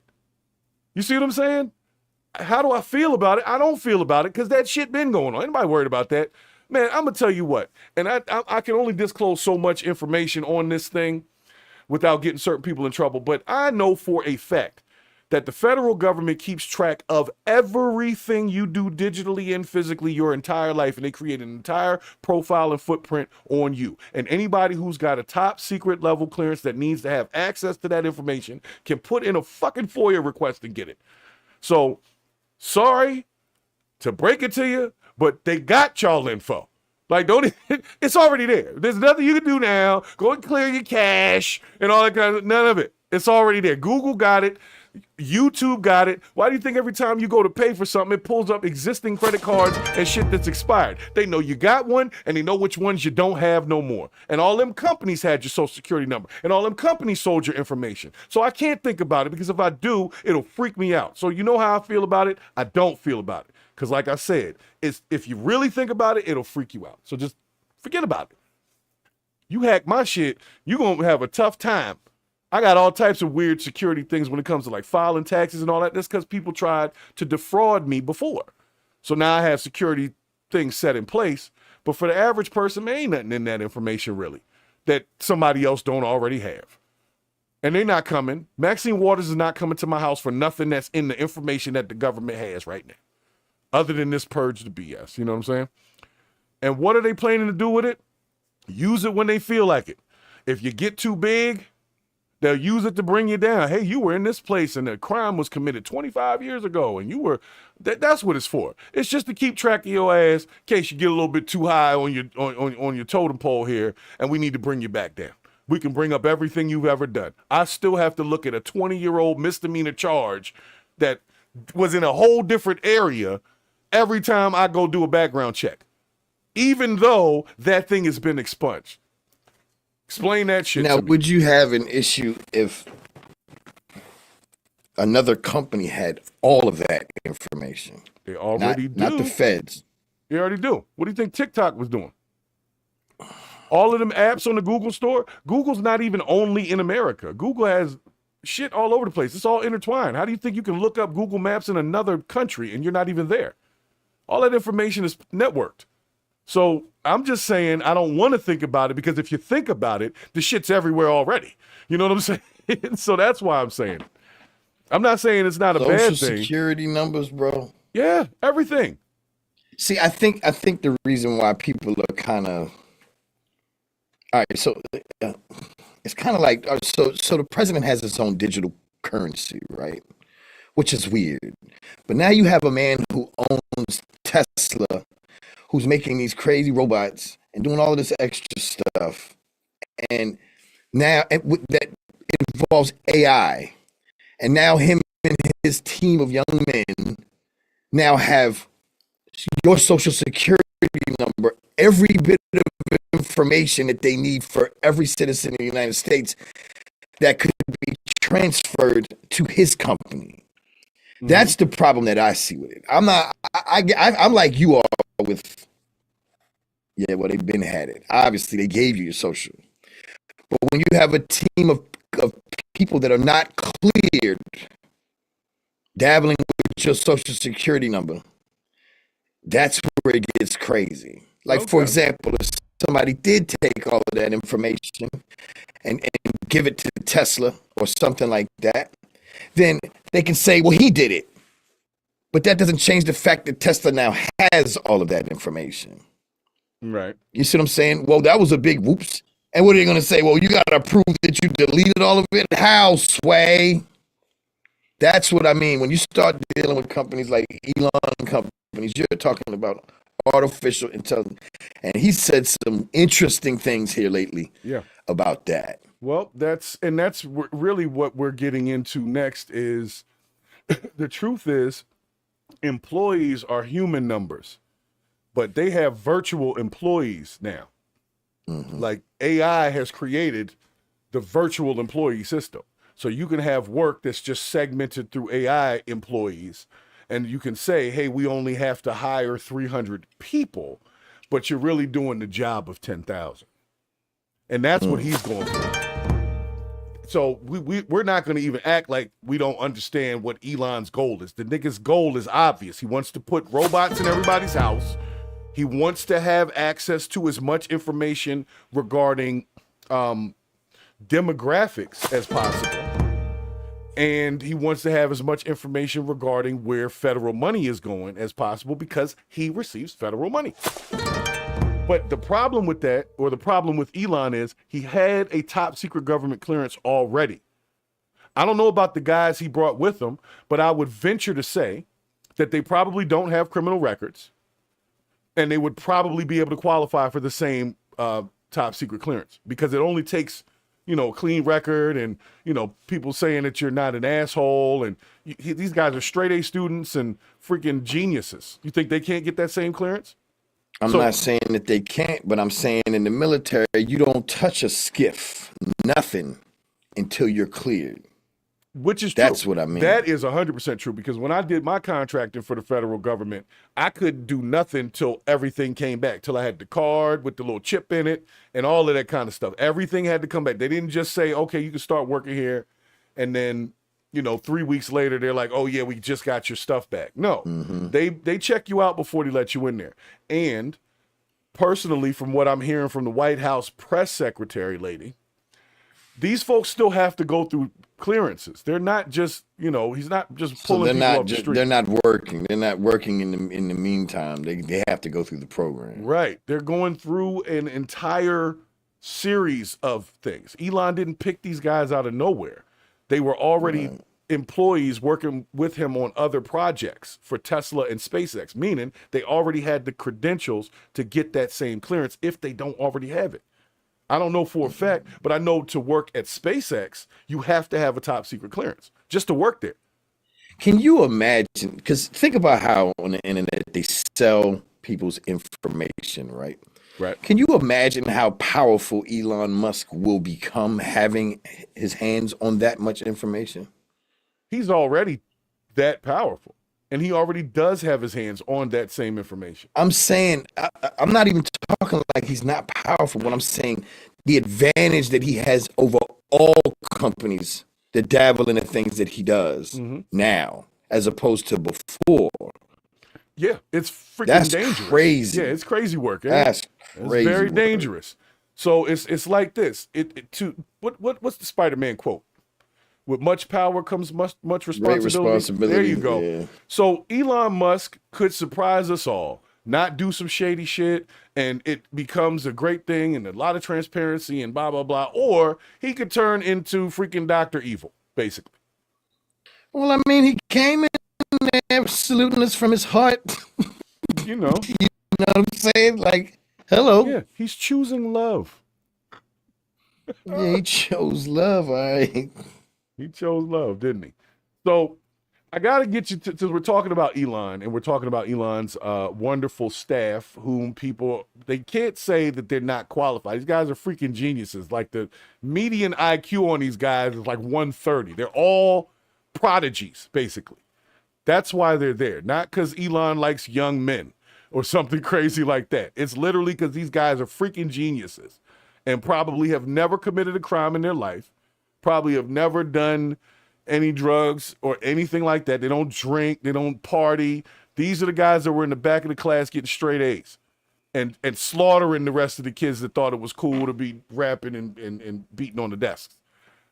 That's who these kids are. So I'm going to give them props. I wouldn't think he would put any idiots in there. Exactly. But that's what I'm saying. They're arguing about these guys' ages, and technically ageism is a equal employment opportunity violation, right? Normally we don't have that anymore, do we? Well, we technically do. The Equal Employment Opportunity Council still exists. DEI don't exist. Okay. It was a sub-segment of equal employment opportunity. Well, I mean, the one thing that I would say is I don't care how intelligent a person is. If you don't have any experience doing something, I'm kind of looking at you a little like, I don't know. But you know what I'm saying? That's what I'm saying. But it's like this. People will train in all types of martial arts, right? Right. But they don't realize what they don't know until they get into a real street fight. True. Then it's like, oh, wait a minute. Okay. So now you got to train for that. And the only way to train for that is by being in more street fights. So, go get in some more fights. You get better. Yeah. But then again, I was listening to some people talk about this, man, and everybody's saying, well, like they were talking about the press secretary. Some lady said, well, she needs to have more experience of being I mean, how many chances do you get to be the press secretary? Right. Isn't it like once? Right. It's like a one-shot deal on that one. Or experience doing what? Talking? Speaking. Is that what we're talking about? Because that's what she does. She takes information from the president and then goes and talks to these people and then says, all right, guys, see you tomorrow. And that's her job. I'm not a fan of how she starts getting a little emotional sometimes, but it is basically just you're shooting the messenger now. Right.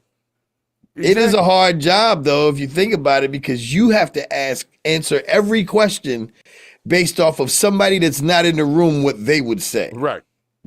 And how that is not easy. And if you mess up, they'll be upset at you. You see what I'm saying? Yeah. Like if she says the wrong thing, I don't put nobody past Trump firing them. Let's just not forget, this is the guy. He fires people. It's about loyalty and this and that. But at the end of the day, even the loyal ones, like remember Omarosa?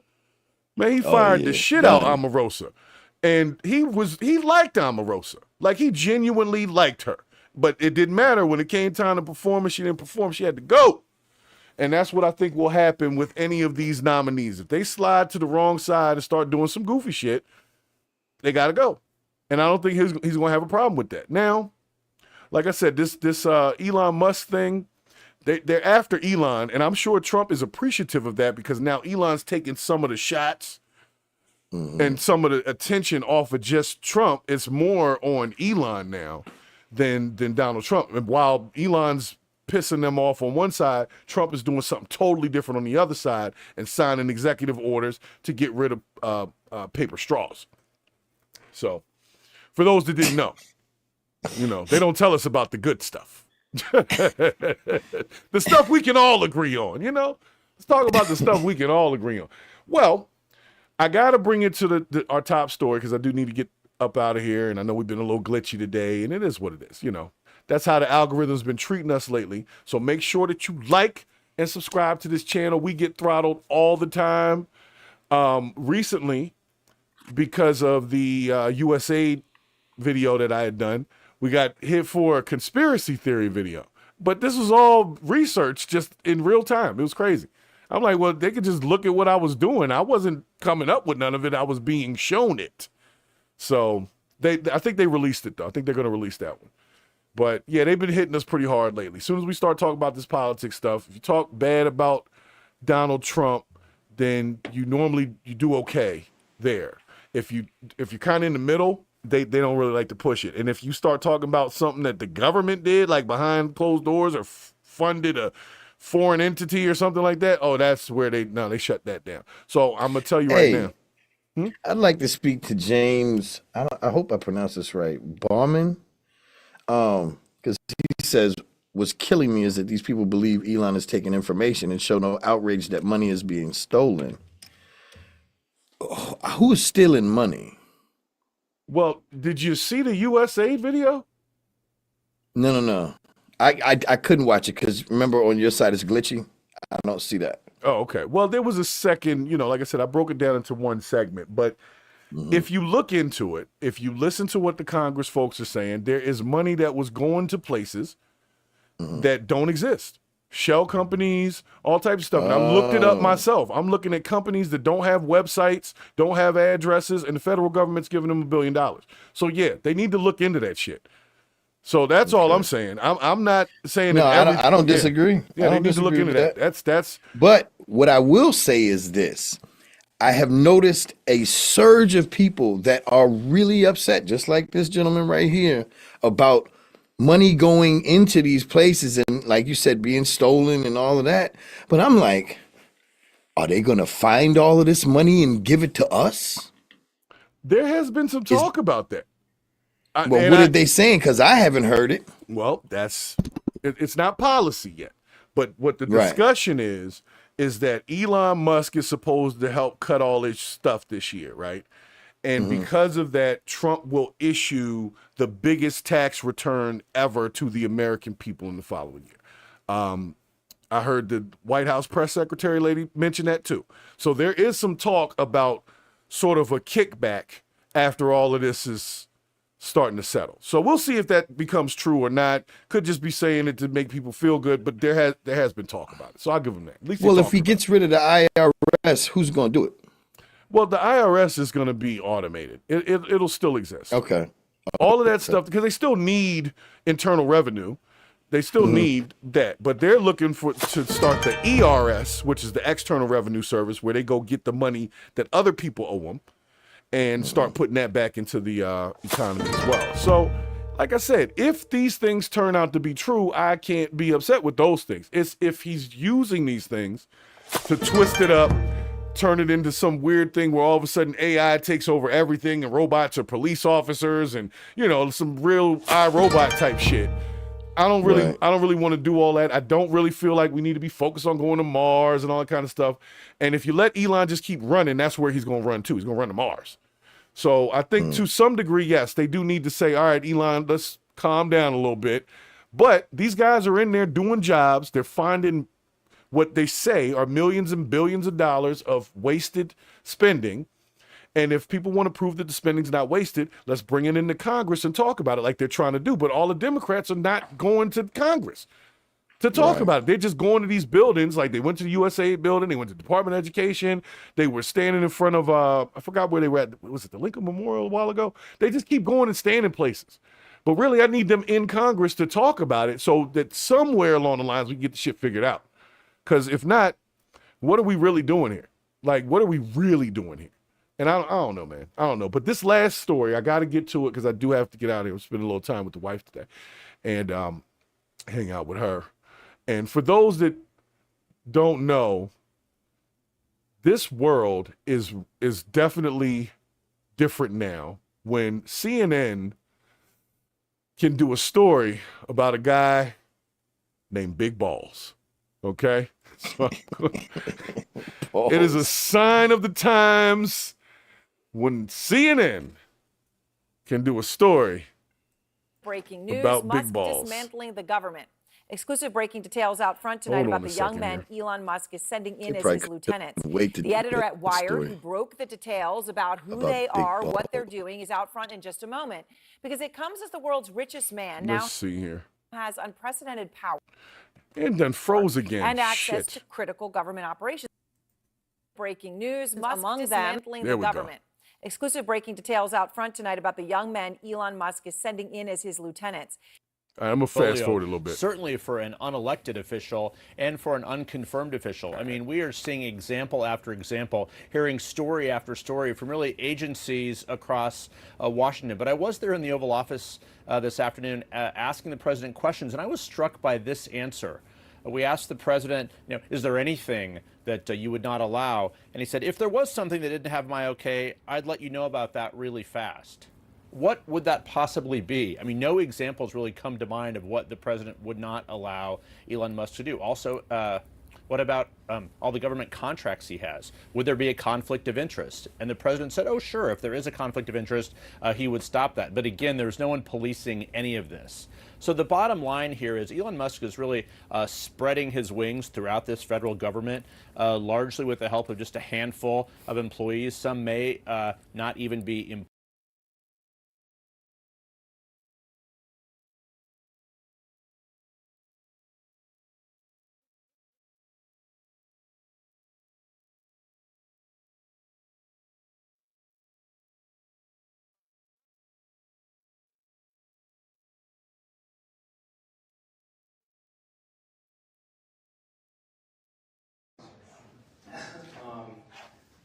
I just wanted to share some things that are going on at my agency.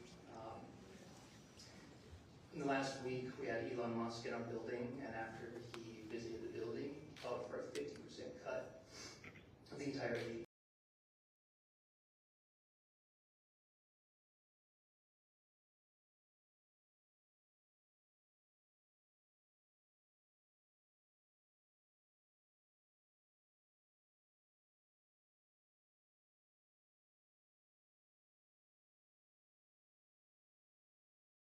So this is a 19-year-old high school graduate who has used the unfortunate nickname Big Balls online. So that would be one way that we could refer to him.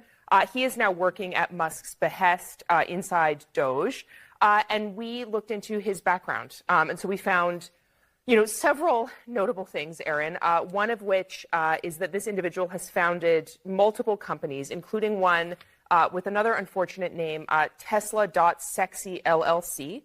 Which he established in 2021. He would have been around 16 years old. Now, this LLC controls dozens of web domains. So, Kara, you hear this, and you have known Elon Musk for years. So now you look at these young... I just got to pause it for 1 second here. They're keeping such a serious face in this clip that it's actually impressive. They talked about big balls, sexy Tesla, or Tesla sexy, and apparently there was some other... There was some other stuff going on. But right now, if anybody's wondering, this is why the term big balls is trending, is because CNN has identified that one of these people that's working with Elon on DOGE is called Big Balls. Now, if you see this guy, he doesn't look that big. He has balls because he's male. But it was just a handle like online. It's probably, probably playing Call of Duty or something like that. You know what I'm saying? So he's a 19-year-old, but I want people to hear what they did say is the guy already owns multiple businesses at 19 years old. He's a freaking child prodigy. He's freaking Doogie Howser over here. So I'm not saying that he's qualified, but I am saying that if you want to impart some things on him and train him to do certain things, I think he'd be a good mind to impress is all I'm saying. If he's already building businesses at 19 years old and has big balls. So sorry. So I'm gonna let the clip finish out. It's only 30 more seconds here. Data and in the private information about maybe hundreds of millions of American citizens as young as 19, the big balls here that Katie's talking about. Most of them are in their early 20s. There's an exception I'm going to get to in a minute. I'm curious though, Kara, how well does even Musk know these young men, do you think?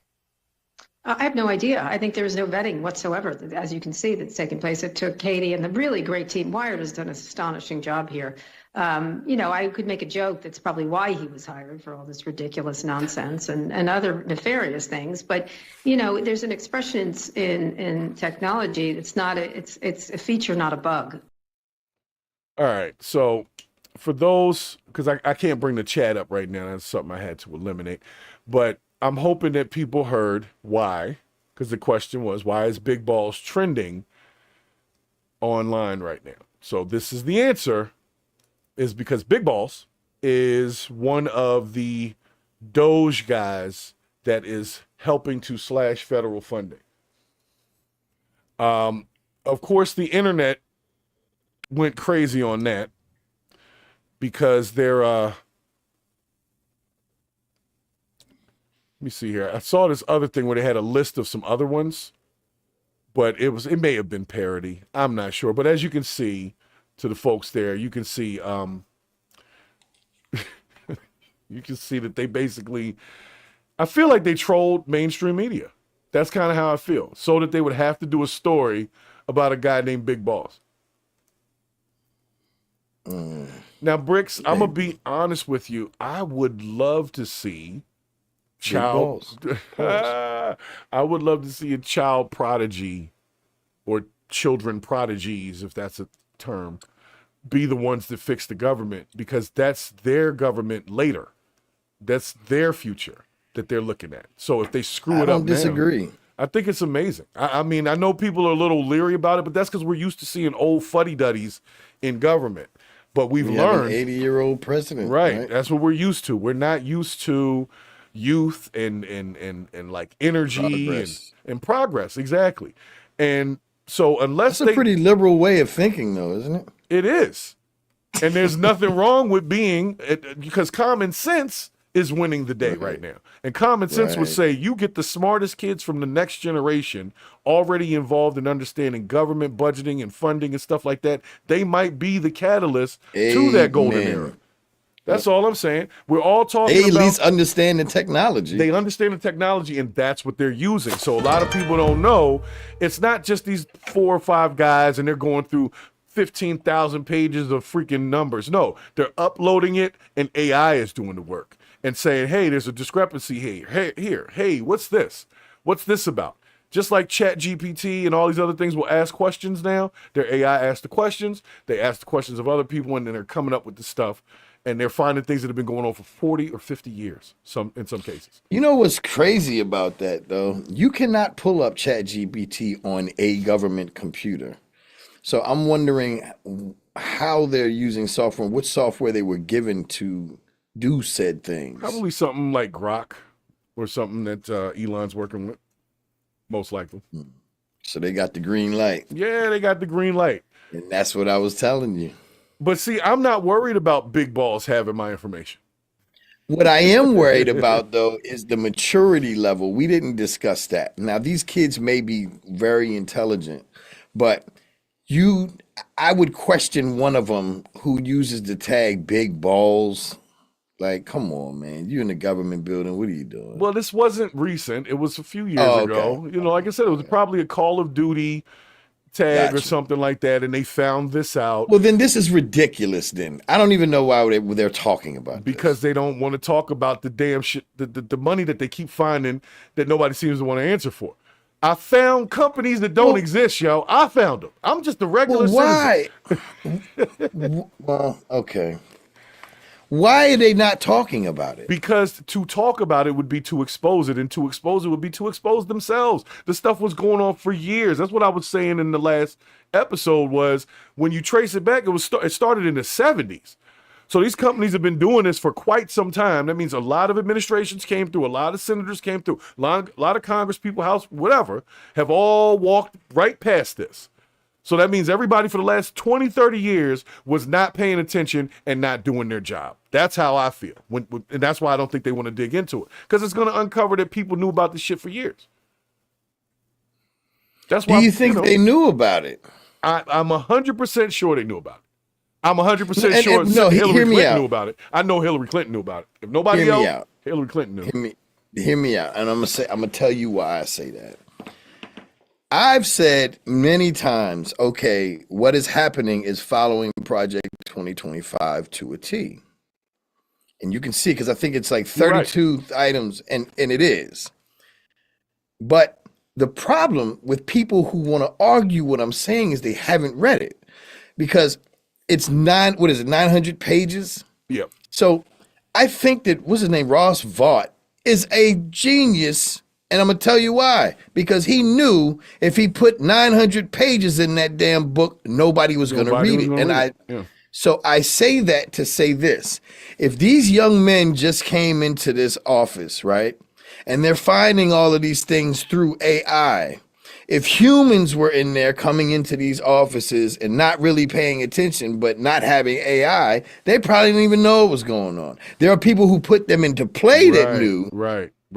But I don't like when I had government, well, not government job, when I was a contractor, very rarely was I seeping through freaking policies and, snooping around looking for stuff. I don't, unless someone told me specifically, I need some information on this. Right. And but as far, but if it don't come before your court, like. Now here's the secondary piece though. Apparently, Bolas Grandes, or Big Balls, a few years ago had put out some seemingly racist posts on maybe Twitter or one of them places. And he said something about he was racist before it was cool. And that, of course, has come up. That says a lot. Right. That says a lot. Right. So there was initially, he was asked, he like resigned, so to speak.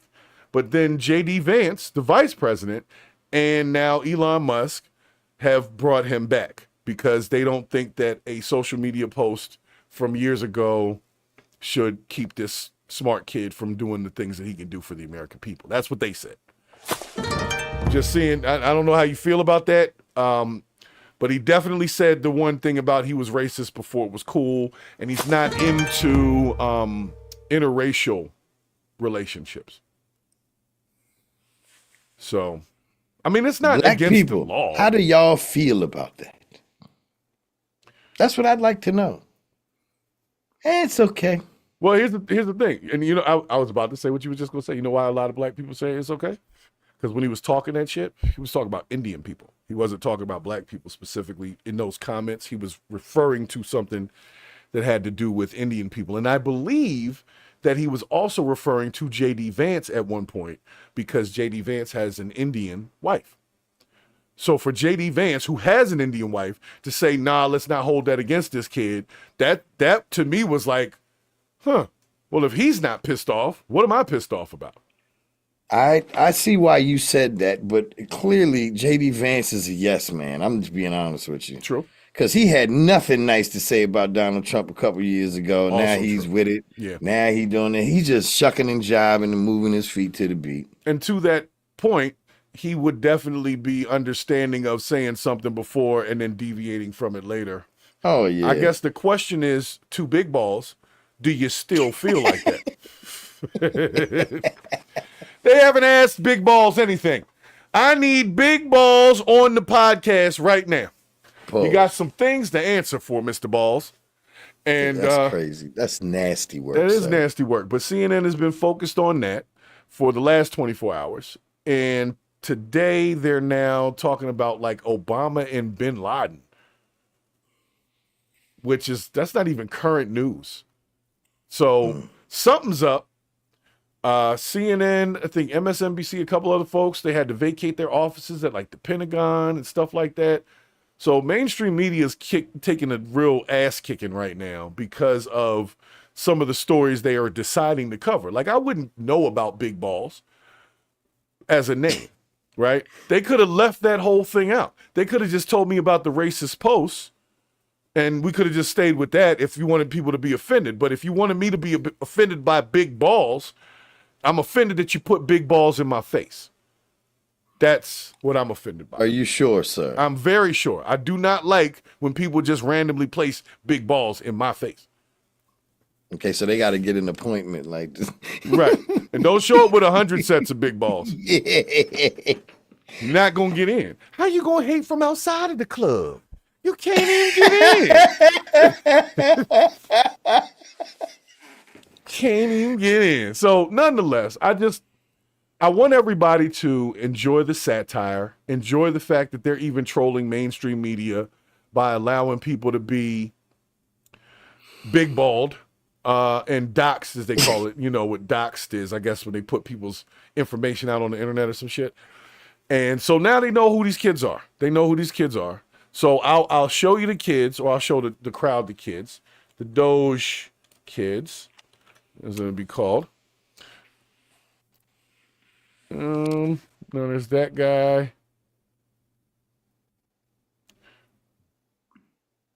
All right, so one of the guys won this Vesuvius challenge for like figuring out how to predict volcanoes. All right, hold on. Who else we got? Oh, they were on some dating apps. That's probably where Big Balls came from. He was on a dating app and called himself Big Balls. That's awesome. That's awesome. What do you have to bring to the table? These big ass balls. So nonetheless, we've got Akash Boba, Luke Ferrator, Ethan Shautron, and Edward Korestein. Now, two of them are not pictured, but that could be because they just didn't have a picture, or maybe they're actually just bots, and they just gave them maybe names. Their balls are too big. They're too big for a picture. But basically, the post that came up said, "Mamas, get your little boys out of our government." But I'm gonna be honest with you. I'm gonna give them a chance, because they might be able to, their minds haven't been as screwed up as most adults. So they might still have that introspective view where they can see things as what they should be or could be, more so than what they actually are. And I'm wishing them all the luck. I think Big Balls is funny. I think it's a funny story, but I think that we should be championing youth that can get to these heights and be put in these positions with this kind of trust and these kind of skills. We're talking about a merit-based society, guys. This is our merit base. Guess who we don't see up in there? Ain't no black people.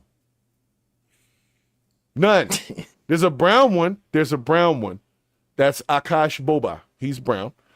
And I don't know about the two that aren't pictured, but I see Cash Patel, right? He's another brown. He's a brown. But what I'm saying is, in this new merit-based society where we got to compete for this shit and ain't no DEI, how many of our kids are figuring out how to predict volcanoes? So we need to start working on that. That's all I'm saying. We getting rid of the Board of Education and putting it back on the states, right? And the Board of Education is just funding, right? They don't provide curriculum. No, they not just really. Provide funding. That's the state. So we already had a garbage public education system in this country. And you can tell by talking to people about this election and certain things that people are saying on both sides, like, you are clearly misinformed. You know, because you know what somebody said the other day? They said, Donald Trump is just doing things all willy-nilly. And the response to that is, did you read Agenda 47? Right. It's not willy-nilly. It was quite clear. He had a plan. The only thing that he's deviating from is saying that he did not know anything about Project 2025 and trying to distance himself from it, because he's clearly following it. And he's now hired the architect of it. Right. Yeah, he definitely put him right on staff. So yeah, that was just a bold-faced lie. We got that. But this is, you know, like I said, it's a secondary conversation, and it's a sensitive conversation, but I really want to start having this conversation about representation of, black people. I don't think that the Board of Education's involvement in education is what got these kids to be predicting volcanoes and stuff. I think that it was... Oh, absolutely not. That was private schools. That was private schools and their environment and their parents. You see what I'm saying? And that's what it's going to keep being, because it's about to go even worse. So that means this merit-based society that our kids, because these kids are 19, 20. They're not going to have any merit. That's what That's what Bravo and I were saying over and over again. There we go. When you have public schools versus private schools, the private schools are going to they're going to push out doctors and lawyers. But the people on the bottom, whether white, black, whatever, there's going to be no merit because you got no skill. Right. You're right. And this is what I was saying. This is what I was saying. You are literally saying exactly what my problem is that we broke the public school thing down to such a low standard that when it's time to compete, we're not going to be able to compete. We can't even compete with big balls. That's why they keep saying y'all need to just start getting trades now. Yeah. Go figure out how to do something. We need trades. We need some plumbers. We need some electricians. We need some HVAC guys. We need them trades. We need the skilled workers that could drive a forklift, that could deal with a backhoe on a construction site. Those jobs pay well. Don't get me twisted. I know it sounds like a bunch of manual labor and shit, but I just listed off a bunch of jobs that you know them cranes? You know them cranes that go way up and they have like that crossbar and stuff? Yep. I want to say 6 years ago, $92 an hour. Exactly. So that guy sitting in that juggling. And if we don't start putting black kids in the positions and in the tracks to get to those kind of positions, we will constantly be getting hit in the face with big balls. How, Sway? How will we do that if it is now merit-based? That's the problem, and that's the point. How will we do that? That's the conversation. How will we do that? It starts with education. So how do we deal with education? It doesn't start with the school. It starts with the parents. See, this is my problem. The lack of education. Like, people, it's funny when I see black people talking about based on merit, knowing that we had a civil rights movement to get us here. You know what I'm saying? And I'm like, did women forget women's suffrage? Did they forget all of the military leaders that that molested people? You know, and just all of the bad things women had to fight for to turn around now and say, it's based on merit. You really think that? Do you know how many of your sisters had to be ousted by just all of these military groups? You know, because they wanted to tell on somebody for doing the wrong thing. Now that's a whole different conversation, though. If somebody's being criminally dealt with, that's my point is, I just merit. If it was about merit, we would have never had a reason to use the term "good old boys," because that's what the government was, the good old boy system. People would step on you. No, you're 100% correct. Let me start with saying that. You're 100% correct. Black folks ain't got no hope now. That's what my whole thing is. If we can either just agree to have no hope or realize what this is saying, we need to be able to compete. And if the school system is not putting it in our children, we need to be the ones that are imparting real knowledge in these kids and telling them that big balls is waiting for your ass. You know what I'm saying? However, the problem that I'm seeing is this, and somebody else brought this up as well. Topics like that new math that came out like 10 years ago, right? You know, where it was that weird math. I don't know whether they're still using it or not, but once you start to do that, and I think the thing about our generation, matter of fact, we're a little bit older now. We grandparents now, so these kids now that grew up on the new math, but with very terrible education standards across the country. How they supposed to teach their kids when they don't damn know nothing? Exactly. And I would take that back one generation to ours. We were the last ones that had those positive pushes towards education. After us, so it really, I hate to say it becomes our fault. Not necessarily you and I, because you know our kids they did okay. But what I'm saying is it was our generation that wasn't really thinking about education. And now I know literally certain parents that could give us, I'm not even going to say the F word because I want this to get ads on it, but there's a lot of parents that could care less about their kids' education. Kid failing everything. The school the school cares. It's like one or two teachers that might send an email, hey, your kid's failing. But the rest of them, they don't even care because they know that kid is not going to compete and somebody is going to have to do the low-end jobs for the people that can't compete. So they have to create a workforce in both sides. So if your kid isn't showing that they're aspiring to do more, the teachers are not going to really push them like they did back in our day. It was, you know, they saw potential in us back in the day, they would push us. These teachers aren't really doing that anymore, and it's because one, they don't get paid enough. Then the parents be like, "Who is you to tell my kid what to do?" Like all that kind of stuff. We stopped letting educators educate. Then the educators got screwed up curriculums because we tried to work in a bunch of stuff that had to do with social issues and not with just understanding education. And so the kids then got all confused, and then they lost a few years of school on COVID. And so now we're expecting that generation to come out into the world and be productive. There's no way that's going to work. And unfortunately, black kids got it the worst. They did. There was a lot of black schools that didn't have the means for remote learning when the COVID thing happened, so they had to order a bunch of laptops and iPads and stuff. That stuff took months. Those kids were behind. Now they're almost 2 years behind, and they were already only reading 2 or 3 years behind where they're supposed to be. We're not set up to compete. And that's why we're afraid of DEI and all that stuff going away, because as a whole, it's like, how is my kid who's barely passing supposed to compete with big balls for anything when it comes to getting money? You see what I'm saying? Unless it's an athletic thing or something, and maybe he's good at a sport, but you can't even play sports if you don't have a decent grade point average. Right. So how many kids are like that? They just fail in everything. They don't do nothing extracurricular. They don't play any sports. Then they come out of high school, and we're telling them they're going to have to compete with the rest of the world. They're going to have to compete with guys like us that have been doing certain shit for years if they come into our fields. You see what I'm saying?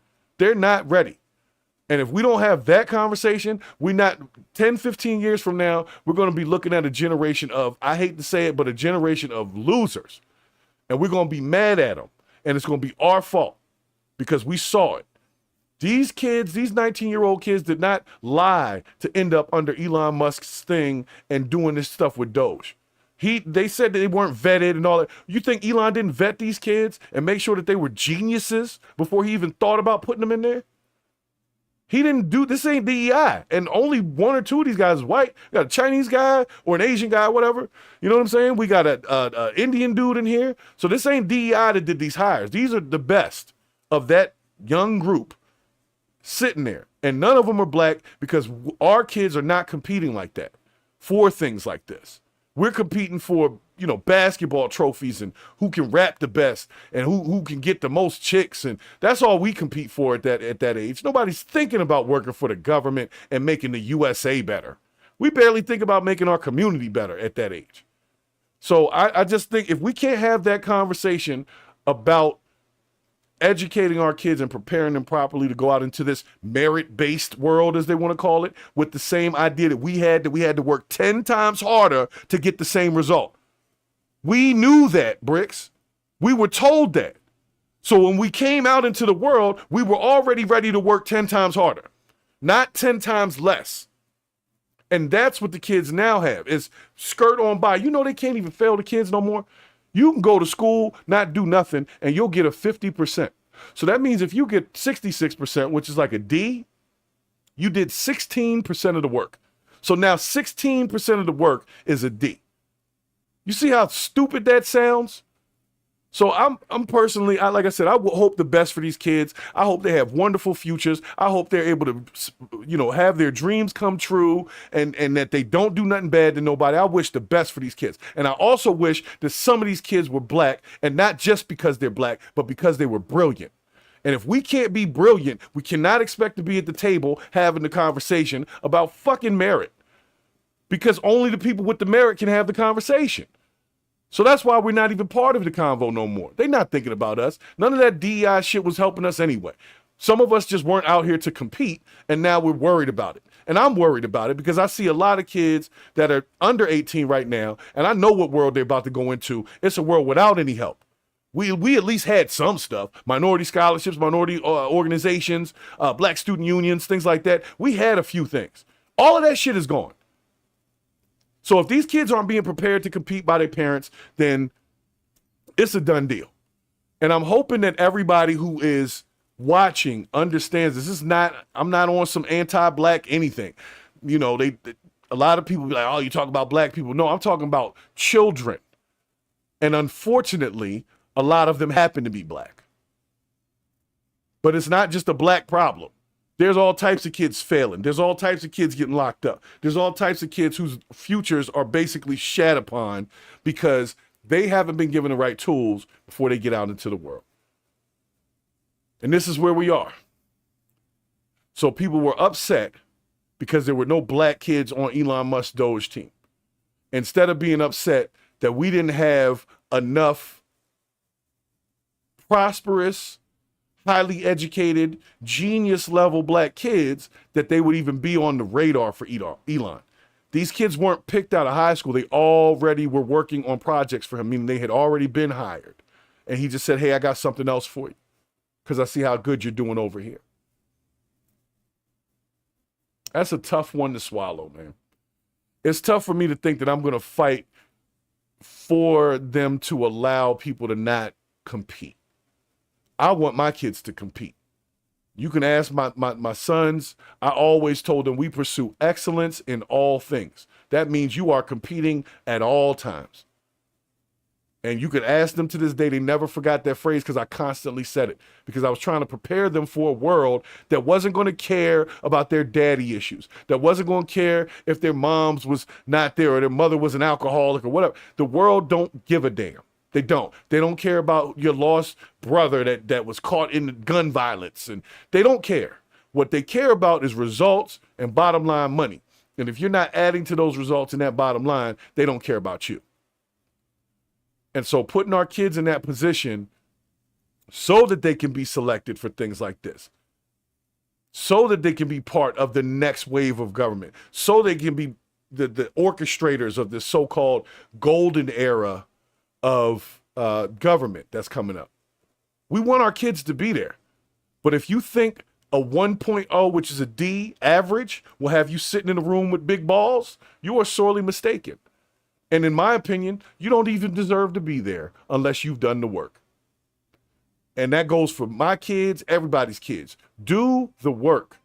And as a parent, you do have some work to do, but just understand there's resources out there. We need to be more involved in these kids' lives and education. But in order to be involved in their education, you got to understand we cannot be friends with them. We know this world is coming, and these 19 and 20-year-old kids is out here killing it. Meanwhile, black children are not doing that. They're killing each other. And I, for one, am tired of seeing that shit. I'm going to be honest with you. I'm very tired of watching black children only be known for being the violent kids, only being known for being the ADHD kids, only being known for being the entertainers, the goofy kids, the athletes. I want the black kids to be figuring out how to predict volcanoes or coming up with the next open AI option. That's what I want. That's what I want. And I'm not, you know, I'm not on some weird, you know, people say you're on Sambo, you token out. No, man, I'm telling you about the future, bro. I'm telling you about the future of kids that don't have a decent education. And you don't have to be a straight A student. You just have to at least understand education is important. And then once you get to the education, then you can go out into the world and use those skills to gain information, learn new skills, and be prosperous. If you can't even handle high school, how the hell you going to handle the world? All facts. So nonetheless, I had to get that out my system. I'm sorry about that for anybody that, you know, I dragged on there. But I'm being real, man. I don't know what we're going to do because you're right, Bricks. How do we fix that?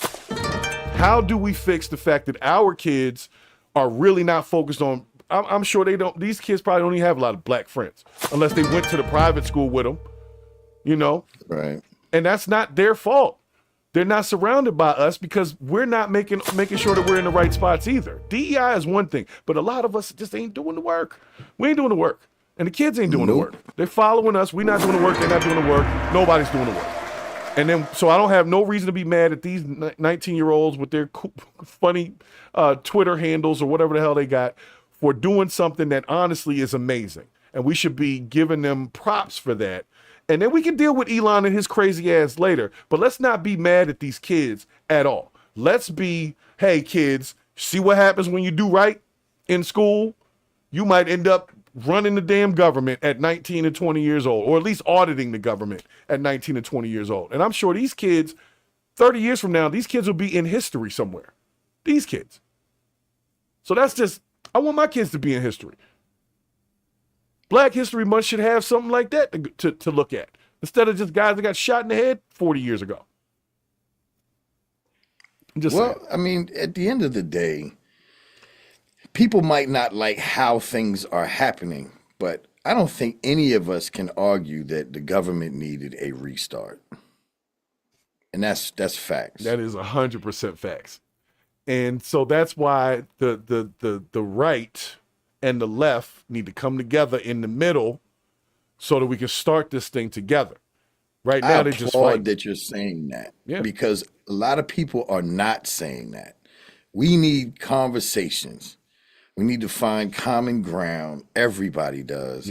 Because this childish back and forth, you lost, so you pissed off, or you not smart because you voted for this. All that stuff needs to stop, because now it is what it is. There's you're not taking the president out of there, but at some point we all just got to realize it needed a restart, and it's getting one now. I just hope that at the end of the day, all of the money that's found can now go to good use. And I'd like for them to introduce the topic of homelessness back into the government. This is a problem. But see, that's also something that was covered as well. I know Trump had this whole thing where he was trying to create tent cities to house homeless people so they weren't sleeping in the middle of the street. So, but then there was the flip side of, there would be some medical, like a medical provider dealing with it. And so I worried that they were just going to start testing shit on homeless people. That's what I worry about. But the idea was still a good idea. Because I mean, even then, I don't think that's a great idea to put them in tents. Well, you it's need to cold see these tents. outside. No, you got to see bro. these tents. These things had full blown. These were like houses, but they were tents. Oh, okay. I said tent, but it's like a tent. Like if you go to a like a wedding outside, one of them big, like a tent where you could put heat in there and all types of stuff. So, and electricity and everything. So it was a good idea. I just don't think that people are ready to put their money into that direction when we don't individually have money. So I'm not saying. And I understand that, but I mean, it's a slippery slope, because one might pose the argument, okay, well, if you do this, what's their motivation to get out of this? And I don't know. But that was supposed to be part of the program. So imagine this tent city has resources. They've got unemployment coordinator and, somebody to literally help them with filing things, and like they have the resources all in one place, and then the homeless people stay in that area, so they have access to transportation to get to these jobs. They have like a van that takes them to places, so they want to make it more organized. If you're going to be homeless, we're going to try to help you not be homeless. We're not just going to throw money out the window. We're going to put you in this space, help you get your stuff together. If you need drug treatment, we're going to get you that. If you need mental health treatment, we're going to get you that. If you need certain job trading skills, we'll get you that. That's what he was talking about, which I think is a wonderful idea, but just the intricacies of it and the fact that it would be run more by medical people than the actual homeless people. It would have to be run by somebody. He said it would go under medical, health and human services, I think he said. So that I worry about, because I think they'll start testing shit on homeless people. They make them sign something. Hey, we'll give you $25 if you take this little drug or whatever and try. That's like what they did with the inmates, forcing them to take COVID shots. Yes, they definitely did that. Lined them right up, had them sit right there, they hit everybody. And then you were allowed to travel after that. So nonetheless, I feel good. I feel purgerific right now. Purgerific, man. I want to thank everybody for coming into the live. I could not bring the chat back up. I know somebody sent a super chat, so thank you for doing that. Make sure everybody else who's in the chat, make sure you like the super chat. That's how we keep the channel going. We need the support, because YouTube is not pushing the content out. This is the best we can do, is what we got right here, okay? Whoever you are, whoever's watching, you are the best that we have. You are the big balls, okay?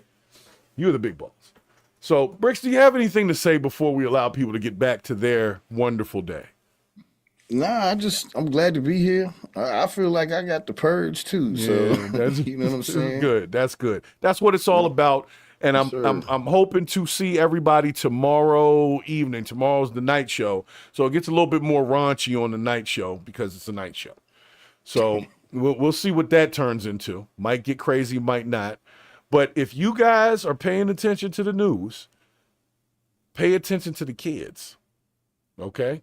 Because they're going to come out into this so-called merit-based society, and they're going to need to do 10 times the work for the same result. And we all know what that is, y'all. That, my friends, is the bullshit. It really is.